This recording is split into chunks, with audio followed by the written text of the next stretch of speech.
శుక్లాంబరధరం విష్ణుం శశివర్ణం చతుర్భుజం ప్రసన్నవదనం ధ్యాయేత్ సర్వవిఘ్నోపశాంతయేత్. గురుర్బ్రహ్మా గురుర్విష్ణుః గురుర్దేవో మహేశ్వరః గురుః సాక్షాత్ పరబ్రహ్మ తస్మై శ్రీగురవే నమః. నారాయణం నమస్కృత్య నరం చైవ నరోత్తమం దేవీం సరస్వతీం వ్యాసం తతో జయముదీరయేత్. హరి ఓం. సభాయే నమః. పరమేశ్వర స్వరూపమైన సభకి నమస్కారం. నిన్నటి రోజు పాండురాజు గారు ఆ ముని శాపం కారణంగా తాను తన భార్యా సమాగమానికి అనర్హుడైనప్పటికీ కుంతీదేవి తాను వివాహ పూర్వం దుర్వాసో మహర్షి యొక్క సేవ చేసినటువంటి కారణం చేత పొందినటువంటి మంత్రం ఏది ఉన్నదో ఆ మంత్రము యొక్క ప్రభావం చేత ఆమె ముగ్గురు కుమారుల్ని ఆమె ఉపదేశం చేయడం చేత మాద్రి యొక్క ఆ మాద్రి కుంతీదేవి ఇచ్చినటువంటి మంత్ర ప్రభావం చేత 2 కుమారుల్ని పొంది 5 కుమారులకు తండ్రి అయి పాండురాజు సంతోషంగా ఉన్న ఘట్టం దగ్గర నిన్నటి ఉపన్యాసాన్ని మనం పూర్తి చేసి ఉన్నాం. ఆ తదుపరి కాలంలో వసంతకాలం ప్రవేశించింది. వసంత ఋతువు అందరికీ ఆహ్లాదాన్ని ఇచ్చేటటువంటి ఋతువు. సర్వప్రాణులు కూడా సుఖాన్ని, సంతోషాన్ని, మానసికోల్లాసాన్ని పొందుతాయి అని శ్రీరామాయణంలో కూడా చైత్ర శ్రీమాన్ యం మాసః పుణ్యః పుష్పితకాననః యవ్వరాజ్యాయ రామస్య సర్వం మే ఉపకల్ప్యతాం అని. ఇది పుణ్యప్రదమైన కాలము, ప్రసన్నమైన కాలము, చైత్రమాసం. కాబట్టి ఈ వసంత ఋతువులో నేను రామచంద్రమూర్తికి పట్టాభిషేకం చేస్తాను అంటాడు దశరథ మహారాజు గారు. అంత ప్రసన్నమైనటువంటి ఋతువు ఆ వసంత కాలంలో సర్వప్రాణులు ఉల్లాసమును పొందుతాయి. ఆ సమయమునందు ఒక రోజున కుంతీదేవి ఆశ్రమానికి వచ్చినటువంటి విప్రులందరికీ భోజనాన్ని వడ్డిస్తోంది. ఆమె ఆ సంతోషంలో ఉన్న సమయంలో ఈశ్వర శాసనం ఒకలా ఉంటుంది. మన ప్రయత్నముల చేత ఈశ్వర శాసనమును తప్పించడం సాధ్యం అవుతుందా? పాండురాజు గారు అస్తమించవలసినటువంటి సమయం ఆసన్నమైపోయింది. ఆ కారణం చేత మాద్రి అటుగా వెడుతుంటే ఆయన మనసు ఆమె యందు లగ్నమైంది. ఆయన తాను భార్యా సమాగమమునకు పనికిరాడు అన్న విషయాన్ని తెలిసి కూడా కామోద్రేకమును నియంత్రించుకొనలేని వాడై భార్యాసుఖమునపేక్షించి ఆమెని ఆలింగనం చేసుకున్నటువంటి కారణం చేత పూర్వం ఏ ధర్మాన్ని తప్పి మునుల జంటని లేళ్ల రూపంలో ఉండగా కొట్టి సంహారం చేశాడో ఆ పాపం ఇప్పుడు కట్టి కుడిపింది. అందుకే కాలంలో పాపం చేసేయడం తేలిక, కానీ అది అనుభవంలోకి ఎప్పుడు వస్తుంది అన్నది నిర్ణయం చేసేటటువంటి వాడు ఈశ్వరుడు. ఆయన చేసినటువంటి నిర్ణయం చేత ఇప్పుడు అనుభవంలోకి వచ్చి వెంటనే పాండురాజు గారు మరణించారు. పాండురాజు గారు మరణించిన తరువాత మాద్రి ఏడుస్తోంది. నేను కనపడకూడని రీతిలో కనపడినటువంటి కారణం చేత ఆయన మనసు ఉద్రేకాన్ని పొంది నన్ను పొందాలన్న తహతహలో మరణించాడు అని ఆవిడ ఏడుస్తుంటే కుంతి వచ్చి ఆమె కూడా ఏడిచింది. నేను పెద్ద భార్యని కాబట్టి పాండురాజు గారితో నేను సహగమనం చేస్తాను, ఆయన చితి మీద నన్ను కూడా పడుకోబెడితే నేను కూడా ఆయన శవంతో పాటుగా కాలిపోతాను అని చెప్పి ఆవిడ కోరుకుంది. కానీ మాద్రి అంది, తప్పు చేసినది నేను, పైగా నువ్వు పాండురాజు గారు వెళ్ళిపోతే ఈ పిల్లల్ని సాకగలిగినటువంటి పూనిక, ఆ ధైర్యం నాకు లేవు. కాబట్టి దీనికి నీవే యోగ్యమైన దానవి, పిల్లల్ని కాపాడి 5 పిల్లల్ని రక్షించగలిగిన దానివి నువ్వే. అందుకని అక్క నేను సహగమనం చేస్తానని మాద్రి ఆ పాండురాజు గారి యొక్క శరీరంతో కలిసి తాను కూడా సహగమనం చేసేసింది. అప్పుడు ఇక ఆ కొన్ని రోజులు పోయిన తరువాత చెయ్యవలసినటువంటి శాస్త్రక్రియ కొంతవరకు జరిగింది. అస్థి సంచయనం చేశారు. అంటే ఆ శరీరంలో ఉండేటటువంటి ఎముకల్ని ఏరి కుండలో భద్రపరుస్తారు. తదనంతరం చెయ్యవలసినటువంటి క్రతువు కొంత ఉంటుంది. ఇప్పుడు కుంతీదేవి జీవితంలో సరే మాద్రికి మంత్రోపదేశం చేశాను, ఆవిడికి బిడ్డలు కలిగారు, పోనీలే ఏదో సంతోషంగా భర్తతో కొడుకులతో ఆనందంగా ఉన్నాననేటటువంటి స్థితి మళ్ళీ మాసిపోయి తాను వైధవ్యాన్ని పొంది 5 బిడ్డలు.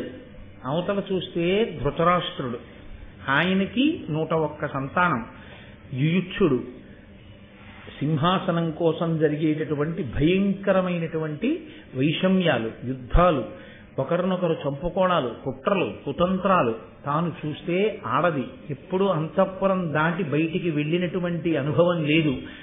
ఇప్పుడు ఆ బిడ్డల్ని పెంచి పెద్ద చెయ్యాలి, యోగ్యుల్ని చెయ్యాలి, పాండురాజు గారి కళ నెరవేరాలి, వాళ్ళని ప్రాజ్ఞుల్ని చేసి వాళ్ళని సింహాసనం మీద కూర్చోగలిగినటువంటి అర్హత పొందేటటువంటి వాళ్ళుగా తయారు చేయాలి. ధర్మరాజు గారు పెద్దవాడు కనుక ఆయనకి రావాలి సింహాసనం.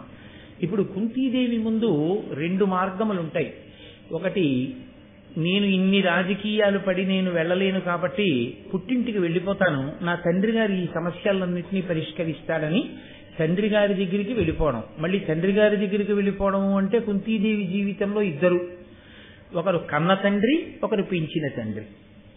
కనుక కన్న తండ్రి దగ్గరికి వెళ్ళిపోవడమా, పెంచినటువంటి కుంతిభోజుడి దగ్గరికి వెళ్ళిపోవడమా, ఇదొక పరిష్కారం. రెండవ పరిష్కారం, పాండురాజు గారిని దృష్టిలో పెట్టుకుని తాను ఏ వంశాన్ని మెట్టిందో ఆ వంశాన్ని దృష్టిలో పెట్టుకుని తాను పుట్టింటికి వెళ్లకుండా అశిధారావ్రతమైన కత్తి మీద నడక అయినా కూడా తాను మనసులో బాగా ఊంచుకుని వచ్చినటువంటి కలవరాన్నించి మనసుని వేరు చేసి స్థిరంగా తాను నిలబడి ఆ పిల్లలు పెరిగి పెద్దవాళ్ళై సింహాసనం మీద కూర్చోవడానికి యోగ్యులయ్యేటటువంటి రీతిలో వాళ్ళని తీర్చిదిద్దాలి అంటే ఆ పిల్లల్ని వేదాంగములు నేర్పించి ధనుర్విద్యా పారంగతుల్ని చేసినంత మాత్రం చేత ఉపయోగం ఉండదు. ప్రజలకి వాళ్ళు కనపడుతూ ఉండాలి. వీళ్ళు పాండురాజు పిల్లలు, వీళ్ళు సింహాసనం మీద కూర్చోవలసిన వాళ్ళు, పాపం చిన్నతనంలో తండ్రిని పోగొట్టుకున్నారు, అయ్యో ఎంత గొప్ప శీలవంతులో, ఎంత ధార్మికులో, ఎంత చదువుకున్నారో, ఎంత ధనుర్విద్యా నిపుణులో, ధర్మరాజు గారే సింహాసనం మీద కూర్చోవడానికి అన్ని విధాల అర్హుడు అనేటటువంటి భావన హస్తినాపురంలో ఉండేటటువంటి ప్రజలకందరికీ కలగాలి. వాళ్ళ మద్దతు సమీకరించాలి. కష్టాలు వచ్చినా ధర్మంతో ఎదురొడ్డి ధార్మికంగా తాను నిలబడితే ప్రజల యొక్క సానుభూతి ఉంటుంది. పైగా ఇంగ్లీష్లో చూశారు, ఒక మాట చెప్తుంటారు, out of sight out of mind అని. కంటికి ఎదురుగుండా కనపడుతూ ఉంటే ఉండేటటువంటి ఆప్యాయత కంటి నుంచి దూరమై ఎక్కడో ఉంటే ఆ ఆప్యాయత నిలబడడం కష్టం. కాబట్టి పిల్లలు ప్రజలకు ఎదురుగుండా ఉంటే ఆ ప్రజలకి ఆ పిల్లల మీద సానుభూతి ఉంటుంది, పిల్లల మీద ప్రేమ ఉంటుంది, పిల్లల గుణాలు చూస్తూ ఉంటారు. భీష్ముడు, విదురుడు వంటి మహానీతిపరులు ఉన్నారు, అక్కడ రాజనీతిజ్ఞులున్నారు. వాళ్ళు కర్తవ్య స్వీకారం చేసి పిల్లలకి గురువుల్ని నియమించి వాళ్ళు వృద్ధిలోకి వచ్చేటట్టుగా వాళ్ళ విద్యాభ్యాసం చేయిస్తారు. కాబట్టి దూరదృష్టితో ఆలోచించినప్పుడు తన వరకు తాను కొంచెం సుఖంగా ఉండడం, ఇబ్బంది పడకుండా ఉండడం అన్నది ఆలోచించుకుని పుట్టినింటికి వెళ్లి ఉండిపోయి దూర ప్రయోజనమైనటువంటి పిల్లల యొక్క అభ్యున్నతిని కాల రాయడం కన్నా తాను జీవితంలో కష్టపడిన పిల్లల్ని వృద్ధిలోకి తీసుకొచ్చి సింహాసనం మీద కూర్చునేటట్టు చేసి పాండురాజు గారి యొక్క ఆశ నెరవేరేటట్టు చెయ్యాలి అంటే 5 బిడ్డల్ని తన సంరక్షణలో పెట్టుకుని తాను మళ్లీ హస్తినాపురానికి వెళ్లడమే మేలు అని నిర్ణయం తీసుకుంది. ఇందులో తన బిడ్డలు 3, మాద్రి బిడ్డలు 2. మళ్లీ ఏ భేదభావము లేకుండా 5 తనకన్న బిడ్డల్లాగే చూసుకోవాలి. ఎంత విపత్తు వచ్చిందో చూడండి మహాతల్లికి. జీవితంలో కష్టసుఖాలంటే అలా ఉంటాయి. పరిణతి కలిగినటువంటి వారి ఆలోచన విధానము అంటే అలా ఉంటుంది. 1కి 10 మార్లు ఆలోచన చేసి ఒత్తిడి కలిగినప్పుడు, నిర్ణయం చేసుకోవలసి వచ్చినప్పుడు చాలా జాగ్రత్తగా వ్యవధానంతో ఆలోచన చేసి ఎవరు నిర్ణయం చేసుకుంటారో అటువంటి నిర్ణయము ప్రజల చేత శ్లాఘింపబడుతుంది తప్ప తొందరపడి కేవలము ఆ సమయమునందు ఉండవలసినటువంటి సుఖాన్ని మాత్రమే కోరుకుంటే తరువాత కాలంలో వచ్చేటటువంటి శాశ్వతమైనటువంటి పరిష్కారం లేని సమస్యలు ఏర్పడిపోతే అప్పుడు దానికి జవాబుదారీతనం ఉండదు. అందుకే ఆవిడ పిల్లల్ని తీసుకుని వెళ్ళాలి అని నిర్ణయం చేసుకుంది. కానీ పిల్లల్ని తీసుకుని వెళ్లడంలో ఒక పెద్ద సమస్య ఒకటి ఉంది.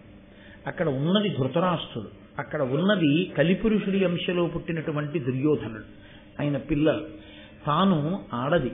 పాండురాజు తన కుమారుల్ని తీసుకుని హస్తినాపురం వెళ్లడం వేరు. ఆయనని అడిగేవాళ్ళు ఉండరు, వీళ్ళు నా బిడ్డలు అని మాట అన్నాడంటే చాలు. కానీ తాను వెళ్ళి వీళ్ళు నా బిడ్డలు అందనుకోండి, ఎవరికి పుట్టినవారు అని అడిగాడు అనుకోండి, ఎవడో తెంపరితనంగా ధర్మం తెలిసి కూడా ఒక నిండు సభలో ఈ బిడ్డల యొక్క జననము ధార్మికమే, వీళ్ళు పాండురాజు యొక్క వారసులే అని ముందు తాను సభని, జనుల్ని, పెద్దల్ని, ఇంతమందిని నమ్మించి మాట్లాడడము అంటే పాండురాజు యొక్క అంగీకారంతోనే తాను దేవతల ప్రార్థన చేసి వరముల వలన సంతానాన్ని పొందాను కాబట్టి వీళ్ళు పాండురాజు వారసులే అని నిర్ణయించుకునేటట్టుగా అక్కడ ఒక ఆడది మాట్లాడడం చాలా బాధాకరంగా ఉంటుంది. అది ఒక ఆడది సభలో మాట్లాడడం అంటే ఎవరికి తెలిసినటువంటి విషయం? పాండురాజు గారు సమ్మతిస్తేనే దేవతల వరం వల్ల తాను పొందానని, అందుకని పాండురాజు వారసులని. భర్తని కోల్పోయింది, మాద్రి చనిపోయింది, 5 చిన్నపిల్లలు, తాను విపరీతమైన ఒత్తిడిలో ఉంది.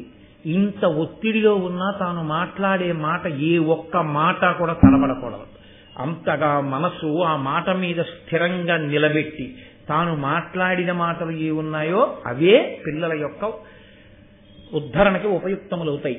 కాబట్టి ఇప్పుడు తాను వెళ్లి నిండు సభలో మాట్లాడడం కన్నా మునులను తీసుకుని వెడితే, ఆ శతశృంగం దగ్గర ఉండేటటువంటి మహర్షులను తోడ్కొని వెళ్ళిందనుకోండి, మహర్షులు మాట్లాడారనుకోండి, ఈమె పాండురాజు యొక్క పెద్ద భార్య, పాండురాజు గారి యొక్క అనుమతితో అపుత్రస్య గతిర్నాస్తి అని విని బాధపడి పిల్లల్ని పొందాలి అని తాపత్రయపడి కుంతిని తన వరంతో దేవతల యొక్క వరప్రసాదంగా సంతానమును కనమని పాండురాజు అనుమతించిన తరువాతనే ఈమె సంతానాన్ని పొందింది తప్ప ఈ సంతానము విషయంలో, ధార్మికమైన విషయంలో వేలెత్తి చూపించే అధికారం ఎవ్వరికీ లేదు. వీళ్ళు పాండునందనులే అని ఋషులు అన్నారనుకోండి, ఋషులను ఎదురు ప్రశ్న వేసి మాట్లాడగలిగినటువంటి ధైర్యం సభలో ఎవరికీ ఉండదు. పైగా ఋషివాక్కు ఋషివాక్కి, ఒక ఋషి మాట్లాడారు అంటే పైగా ఇంతమంది మహర్షులు కలిసి తీసుకుని వెళ్ళి ఆ పిల్లల్ని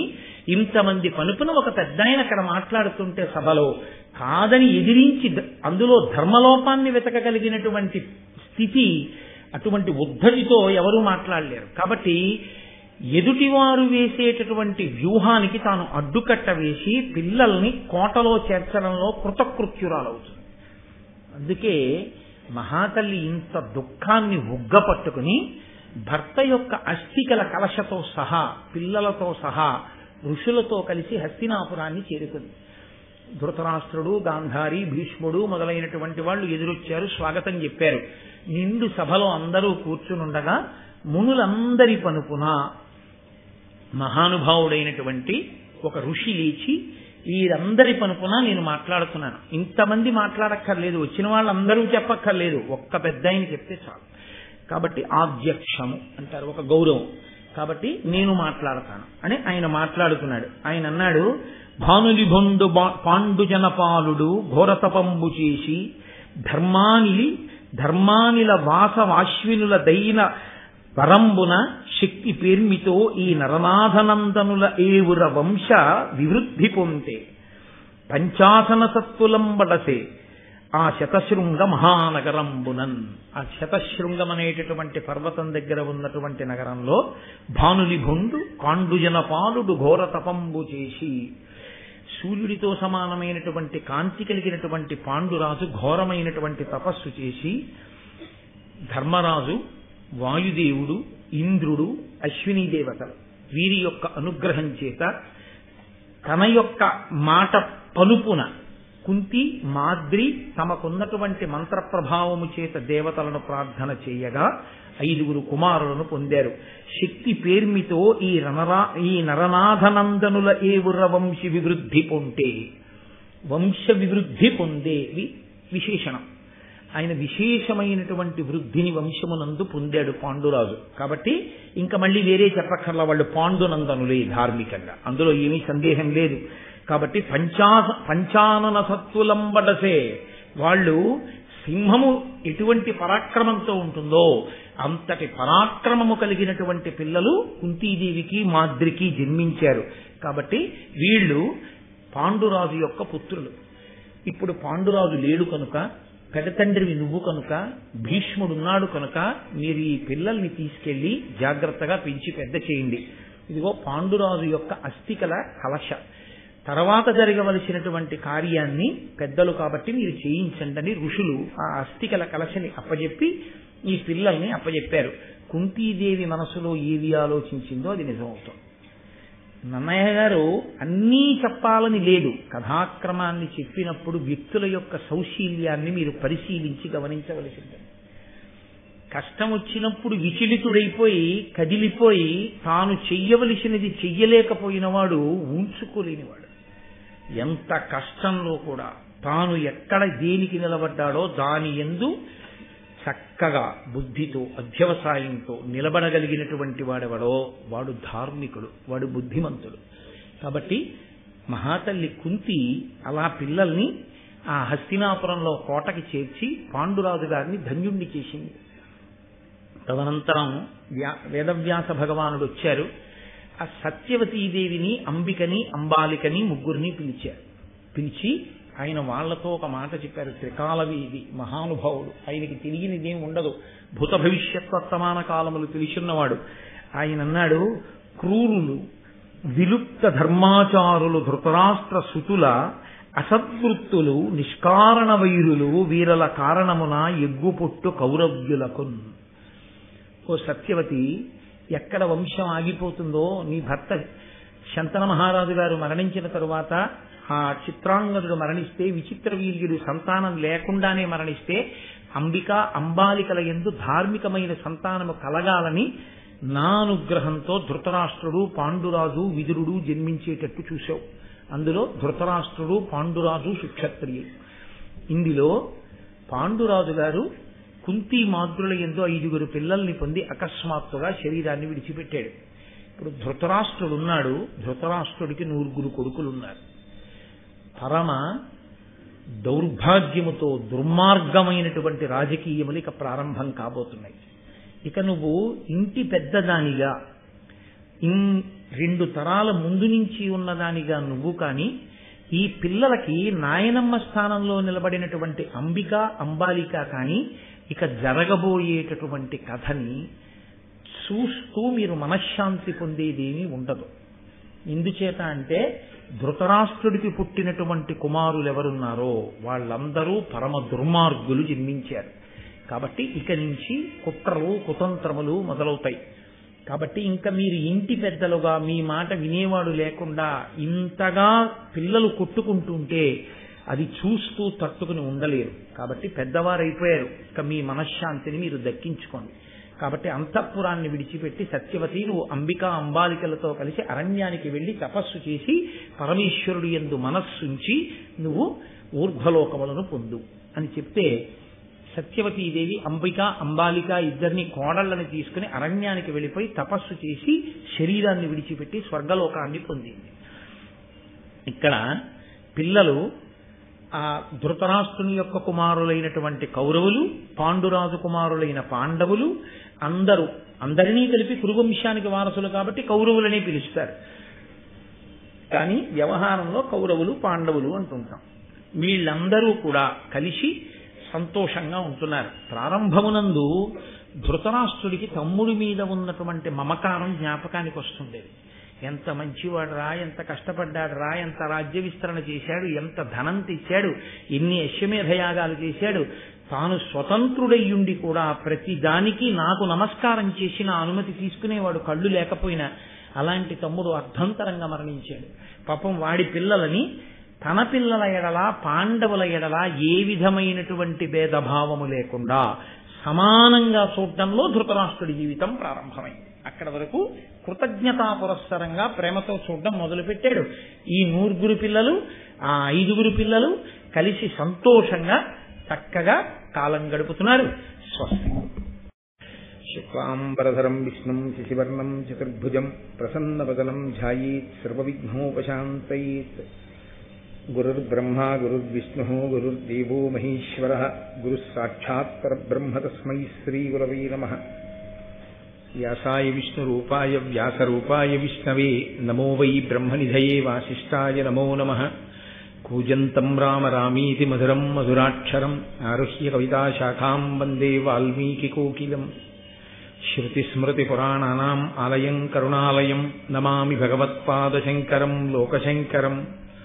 వాగర్ధావివ సంపృక్తౌ వాగర్ధ ప్రతిపత్తయే జగతః పితరౌ వందే పార్వతీ పరమేశ్వరౌ. సూక్తిం సమగ్రయతున స్వయమేవ లక్ష్మీ శ్రీరంగరాజమహిషీమధురైకటాక్షైః వైదగ్ధ్యవర్ణగుణగుంభనగౌరవైర్యాం కండూలకర్ణకుహరాः కవయోధయంతి హైమోర్ధ్వపుండ్రమజహన్మకుటం సునాసం మందస్మితం మకరకుండలచారుగండం బింబాధరం బహుళదీర్ఘకృపాకటాక్షం శ్రీవేంకటేశముఖమాత్మనిసన్నిధత్తాం విమలపటీ కమలకుటీ పుస్తకరుద్రాక్షసస్తహస్తపుటీ కామాక్షీ పక్ష్మలాక్షీ కలిత విపంచీ విభాసి వైరించీ మనోజవం మరుతతుల్యవేగం జితేంద్రియం బుద్ధిమతాం వరిష్టం వాతాత్మయం వనరయూధముఖ్యం శ్రీరామదూతం శిరసా నమామి. ఆపదామపహర్తారం దాతారం సర్వసంపదాం లోకాభిరామం శ్రీరామం భూయో భూయో నమామ్యహం. నారాయణం నమస్కృత్య నరం చైవ నరోత్తమం దేవీం సరస్వతీం వ్యాసం తతో జయముదీరయేత్. హరి ఓం. పరమేశ్వర స్వరూపైన సభకి నమస్కారం.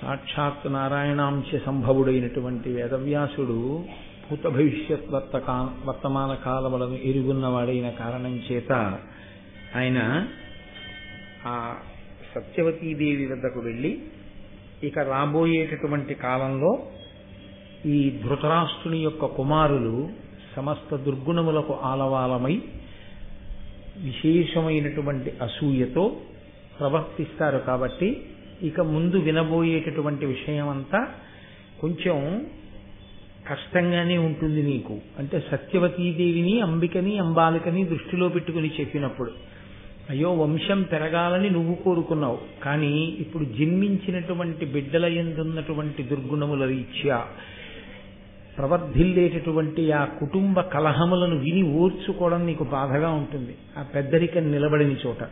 అందుకని ఈశ్వరుడు యందు మనసు లగ్నం చేసి చక్కగా తపస్సు ప్రారంభం చెయ్యమని చెప్తే ఆవిడ కోడండ్రైనటువంటి అంబాలిక అని తీసుకుని అరణ్యానికి వెళ్లి పరమేశ్వరుని యందు మనసుని లేపి తపస్సు చేసి స్వర్గలోకాన్ని పొందింది. మనకి సనాతన ధర్మంలో ఇది ఒక గొప్ప విషయం. లోకంలో ప్రతిదానికి కూడా మనం ఏం చేస్తామంటే చేరిపోతున్న దాన్ని లెక్క కట్టేసుకుంటాం. ప్రతి విషయంలోనూ కూడా భోజనం చేస్తున్నాం అనుకోండి, కడుపు నిండిపోతోందన్న విషయం తెలుసుకుంటాం. మంచినీళ్ళు తాగుతున్నాం అనుకోండి, మీరు ఎంత దాహంగా ఉండి మంచినీళ్ళు తాగుతున్నా నా కడుపు నిండిపోతోంది, ఇంక ఈ నీరు అక్కర్లేదు అని నిర్ణయం చేసేసుకుంటాం. ఒక ప్రయాణం ప్రారంభం చేసినప్పుడు ఆ చేరవలసినటువంటి ధ్యేయాన్ని గమ్యాన్ని చేరిపోయాం కాబట్టి ఇక మనం ప్రయత్నం చెయ్యక్కర్లేదు తెలుసుకుంటాం. జీవిత కాలం గడిచి వెళ్ళిపోతున్నప్పుడు తను రుణం తీర్చుకోవడానికి ఎంతవరకు చెయ్యాలో అంతవరకు చేసేసి మనవల్ని చూడాలి, చూసేశాడు, అయిపోయింది.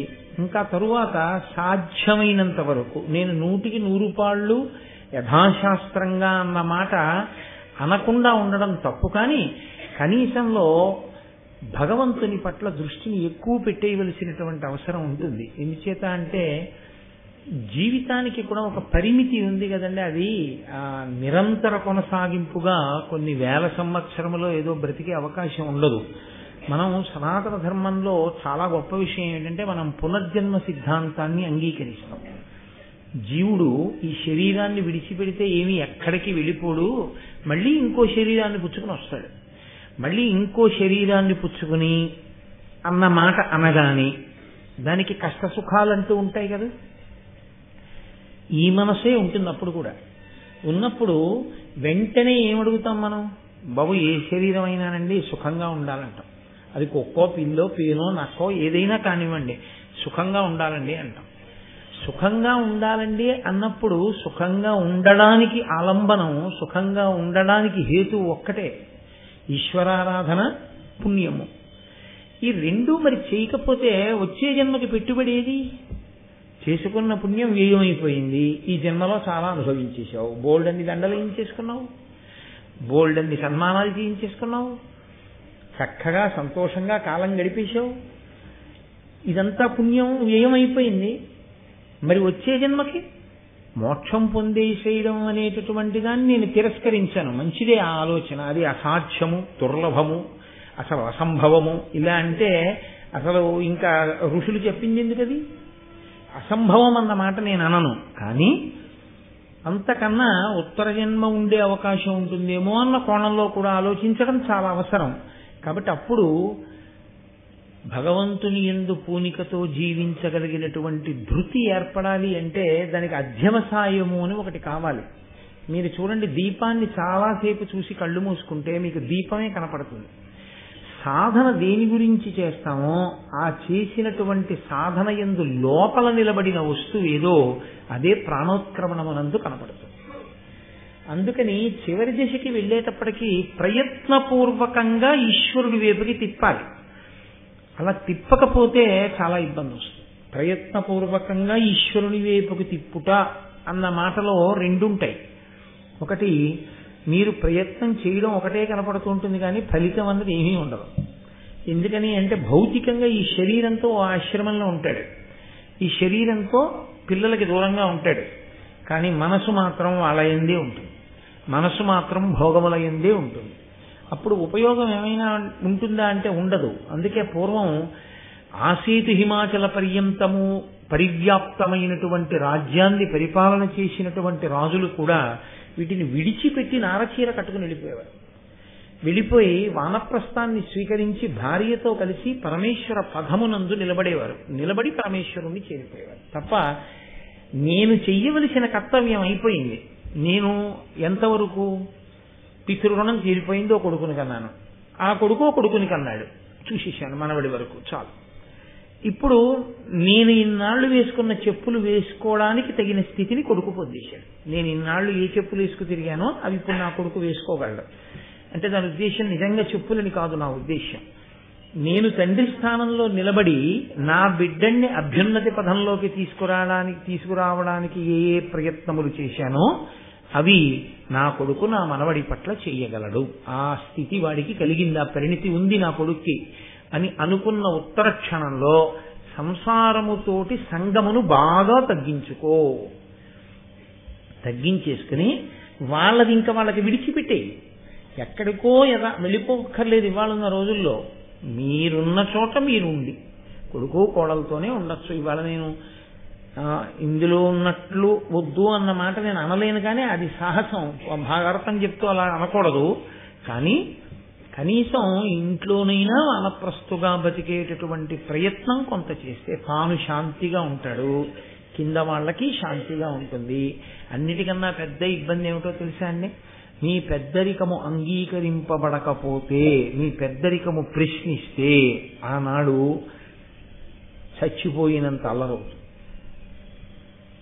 ఇంత చేశాను, ఇంత గౌరవం ఉంది, నేను అన్నమాట వాడు లెక్క పెట్టట్లేదు, వాడు లక్ష్య పెట్టట్లేదని ఉత్తిని జుట్టు పీక్కోవడమే తప్ప కలిసి వచ్చేది ఏముంది? ఈశ్వరుడు యందు మనసు పెడితే ఇబ్బంది లేకుండా ఉంటుంది. భారతాన్ని జరిగిపోయిన కథ అని వినకండి. భారతాన్ని ఎప్పుడూ జరిగే కథ అని మనకి ఏది అన్వయం అవుతుందో మనకి తెలుసుకోవాలి. పిల్లలు దెబ్బలాడుకుంటారమ్మా, ఇంకా వీళ్ళు సరిగ్గా ఉండరు ఇంకిక్కడి నుంచి, కాబట్టి నువ్వు ఈశ్వరుడు యందు మనసు పెట్టేసుకో అన్నాడు వ్యాసుడు.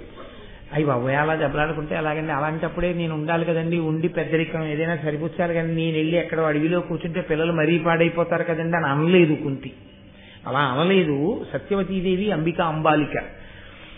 ఆ పెద్దరికానికి అక్కడ సరిపోయే కుంతీదేవి ఉంటే చాలు అన్నాడు. అంతే చాలు, ఇప్పుడు నువ్వు కూర్చున్న అమ్మ స్థానంలో చెప్పులు ఆవిడ వేసుకుంది కాబట్టి నువ్వు బయలుదేరన్నాడు. వింది వ్యాసుడి మాట. విని వాళ్ళు అరణ్యానికి వెళ్ళారు, తపస్సు చేశారు, చక్కగా స్వర్గలోకాన్ని పొందారు. ధృతరాష్ట్ర మహారాజు తన తమ్ముని కుమారులైనటువంటి పాండవుల్ని కూడా అత్యంత ప్రేమాదరములతో చూస్తున్నాడు. కానీ మనసు యందు ఉండేటటువంటి భేదభావము ఎక్కడ అంకురించాలో అక్కడ అంకురిస్తున్నప్పుడు దాని యందు ఒక లక్షణం ఉంటుంది. ఒకటి ఉంటే భయము, లేకపోతే అత్యుత్సాహము, అంటే విపరీతమైన విశ్వాసము. ఈ రెండు ద్వేషము వలన కలుగుతాయి. నాకు అయ్యి బాబోయ్ అని ఎవరి మీదో భయం ఉందనుకోండి, వారంటే ద్వేషం ఉందనుకోండి, ఒకటి వెంటనే నా దృష్టిలోకి వచ్చేది ఏమిటంటే నాకన్నా ఆయన యొక్క స్థితి ఏమి, బలవంతుడా, నాకన్నా బలవంతుడు, భయం. నా ముందు వాడు పనికి మాలిన వాడు, విపరీతమైన విశ్వాసం. పర్వాలేదు, నేను ఆయన్ని పక్కకి తీసేయగలను. లేదు, అతనే చాలా బలవంతుడు, నేను అతన్ని పక్కకి తీయడం కుదరదు, ఇప్పుడు నాకు భయం. ఈ రెండిటి వలన కూడా నా లక్ష్యమంతా ఏమైపోతుందంటే ఎదుటి వ్యక్తిని కష్టపెట్టడమునందే నా మనసు మగ్నమవుతుంది తప్ప నేను శాంతిగా ఉండలేను, ఎదుటి వారిని శాంతిగా ఉంచలేను. ఇది ఎంత దూరం అల్లుకుంటుంది ఈ విషపు తీగ అన్నది మీరు చెప్పడం కష్టం. ఇదే భారతంలో ఇక్కడ పడింది బీజం. ఎవరి దగ్గర పడిపోయిందంటే మొట్టమొదట పడింది ఎక్కడ అంటే గాంధారి దగ్గర పడింది. గాంధారి నాకు 101 సంతానమని పరమేశ్వర వరం, కానీ నాకు ముందు బిడ్డలు పుట్టకపోవడమే ఉపద్రవం వచ్చింది. కుంతీదేవికి ముందు కొడుకు పుట్టేశాడు, అదే ఉపద్రవం వచ్చిందని కడుపు బాదుకోవడం దగ్గర ప్రారంభమైన అసూయ దుర్యోధనుని యందు వర్ధిల్లింది ఇంకా బాగా. ఇప్పుడు ఆయన బాధల్లా ఏమిటంటే వీళ్ళని మట్టు పెట్టేస్తే, తండ్రి లేని వాళ్ళు కాబట్టి నేను మట్టు పెట్టగలను, మట్టు పెట్టేస్తే రాజ్యం నాకు వస్తుంది. మట్టు పెట్టడానికి ఏమిటి అభ్యంతరం? చిన్నపిల్లలైనా వాళ్ళ బలమే. ఎప్పుడూ దుర్యోధనుడు ఏది పరిశీలనం చేస్తుంటాడంటే ఎదుటివారి యొక్క బలాన్ని గురించి భయపడుతూ ఉంటాడు. ఎదుటివారి అనగా పాండవుల యొక్క బలానికి భయం. ఎందుకంటే వీళ్ళని నేను పక్కకి తప్పించలేను, సింహాసనం వీళ్ళకే వెళ్ళిపోతుంది. అది చిట్ట చివరికి ఎక్కడ తీరిపోయిందంటే ఈ ముచ్చటంతాను కురుక్షేత్రంలో తాను తనతో పాటు కొన్ని లక్షల మంది పీనుగులైపోయిన తర్వాత వదిలిపోయాడు. అప్పటి వరకు పెట్టుకున్న భేదభావాన్ని మాత్రం వదిలిపెట్టుకోలేకపోయాడు. దానితో సాధించేది లేదు. అదే ప్రేమభావన చేత ఎంతటి అభ్యున్నతిని పొందవచ్చు. కాబట్టి ఇప్పుడు మొట్టమొదట పాండవుల 5గురిలో దుర్యోధనుడికి భయం అన్నది ఎవరి వలన ప్రారంభమైందో తెలుసా అండి? భీముని చేత ప్రారంభమైంది. ఎందుచేత అంటారేమో, గురువుగారి కటాక్షంతో ప్రకాశించేటటువంటి బలం ఒకటి, తనంత తాను ప్రకాశించే బలం ఒకటి. ధనుర్విద్య ఉందనుకోండి, ధనుర్విద్య ధనుర్వేదం కాబట్టి గురుముఖత నేర్చుకోవాలి. గురుముఖత నేర్చుకుని అస్త్రములను ఉపదేశం పొందితే బ్రహ్మాస్త్రం, ఏదో రౌద్రాస్త్రం, ఐంద్రాస్త్రం, ఇవన్నీ ఉపదేశం పొందాడనుకోండి, ఆయన బక్కగా ఉంటాడా బలంగా ఉంటాడా మీకు అనవసరం. ఆయన చేతిలోకి అస్త్ర సంపద వెళ్ళిపోయిందా, ఇప్పుడు ఆయన తన చేతిలో ఉన్నటువంటి అస్త్ర సంపద చేత మట్టు పెట్టగలడు ఎవరినైనా. అప్పుడు ఆయనంటే భయం. అందుకని ఇప్పుడు అర్జునుడంటే భయం లేదు. అంత గొప్పవాడైనా దుర్యోధనుడికి అర్జునుడి గురించి బెంగలేదు. ఎందుకంటే అర్జునుడి గురించిన బెంగ పెరగవలసిన రోజు ఎప్పుడో తెలుసా అండి? మహాత్ముడైనటువంటి ద్రోణుడు పుడితేనే. ద్రోణుడు వస్తేనే అర్జునుడి యొక్క వైభవం. ద్రోణుడు వచ్చే వరకు అర్జున వైభవం ప్రకాశించదు. ఇది లోపల ఎంత శక్తి అయినా ఉండొచ్చు, వెలిగించే గురువుగారు రావాలి, ద్రోణాచార్యుల వారు రావాలి. అందుకే మహాభారతంలో ద్రోణాచార్యుల వారు కృపాచార్యుల వారు రావడంతో మలుపు తిరిగిపోతుంది భారతం. గురుస్వరూపాలు గురుస్వరూపాలే, ఆచార్య స్వరూపాలు ఆచార్య స్వరూపాలే.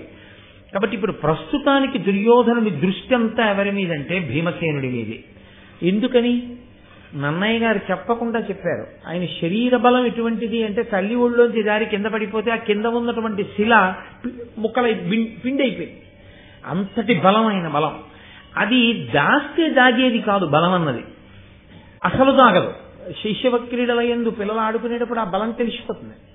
అయ్యి బాబాయ్ వీడు కబడ్డీ ఆడేటప్పుడు వీడి పక్కన ఒక్కడుంటే మా పక్కన 50 మంది ఉండాలంటారు. ఎందుకని అంటే తెలిసిపోతుంది శరీర బలం.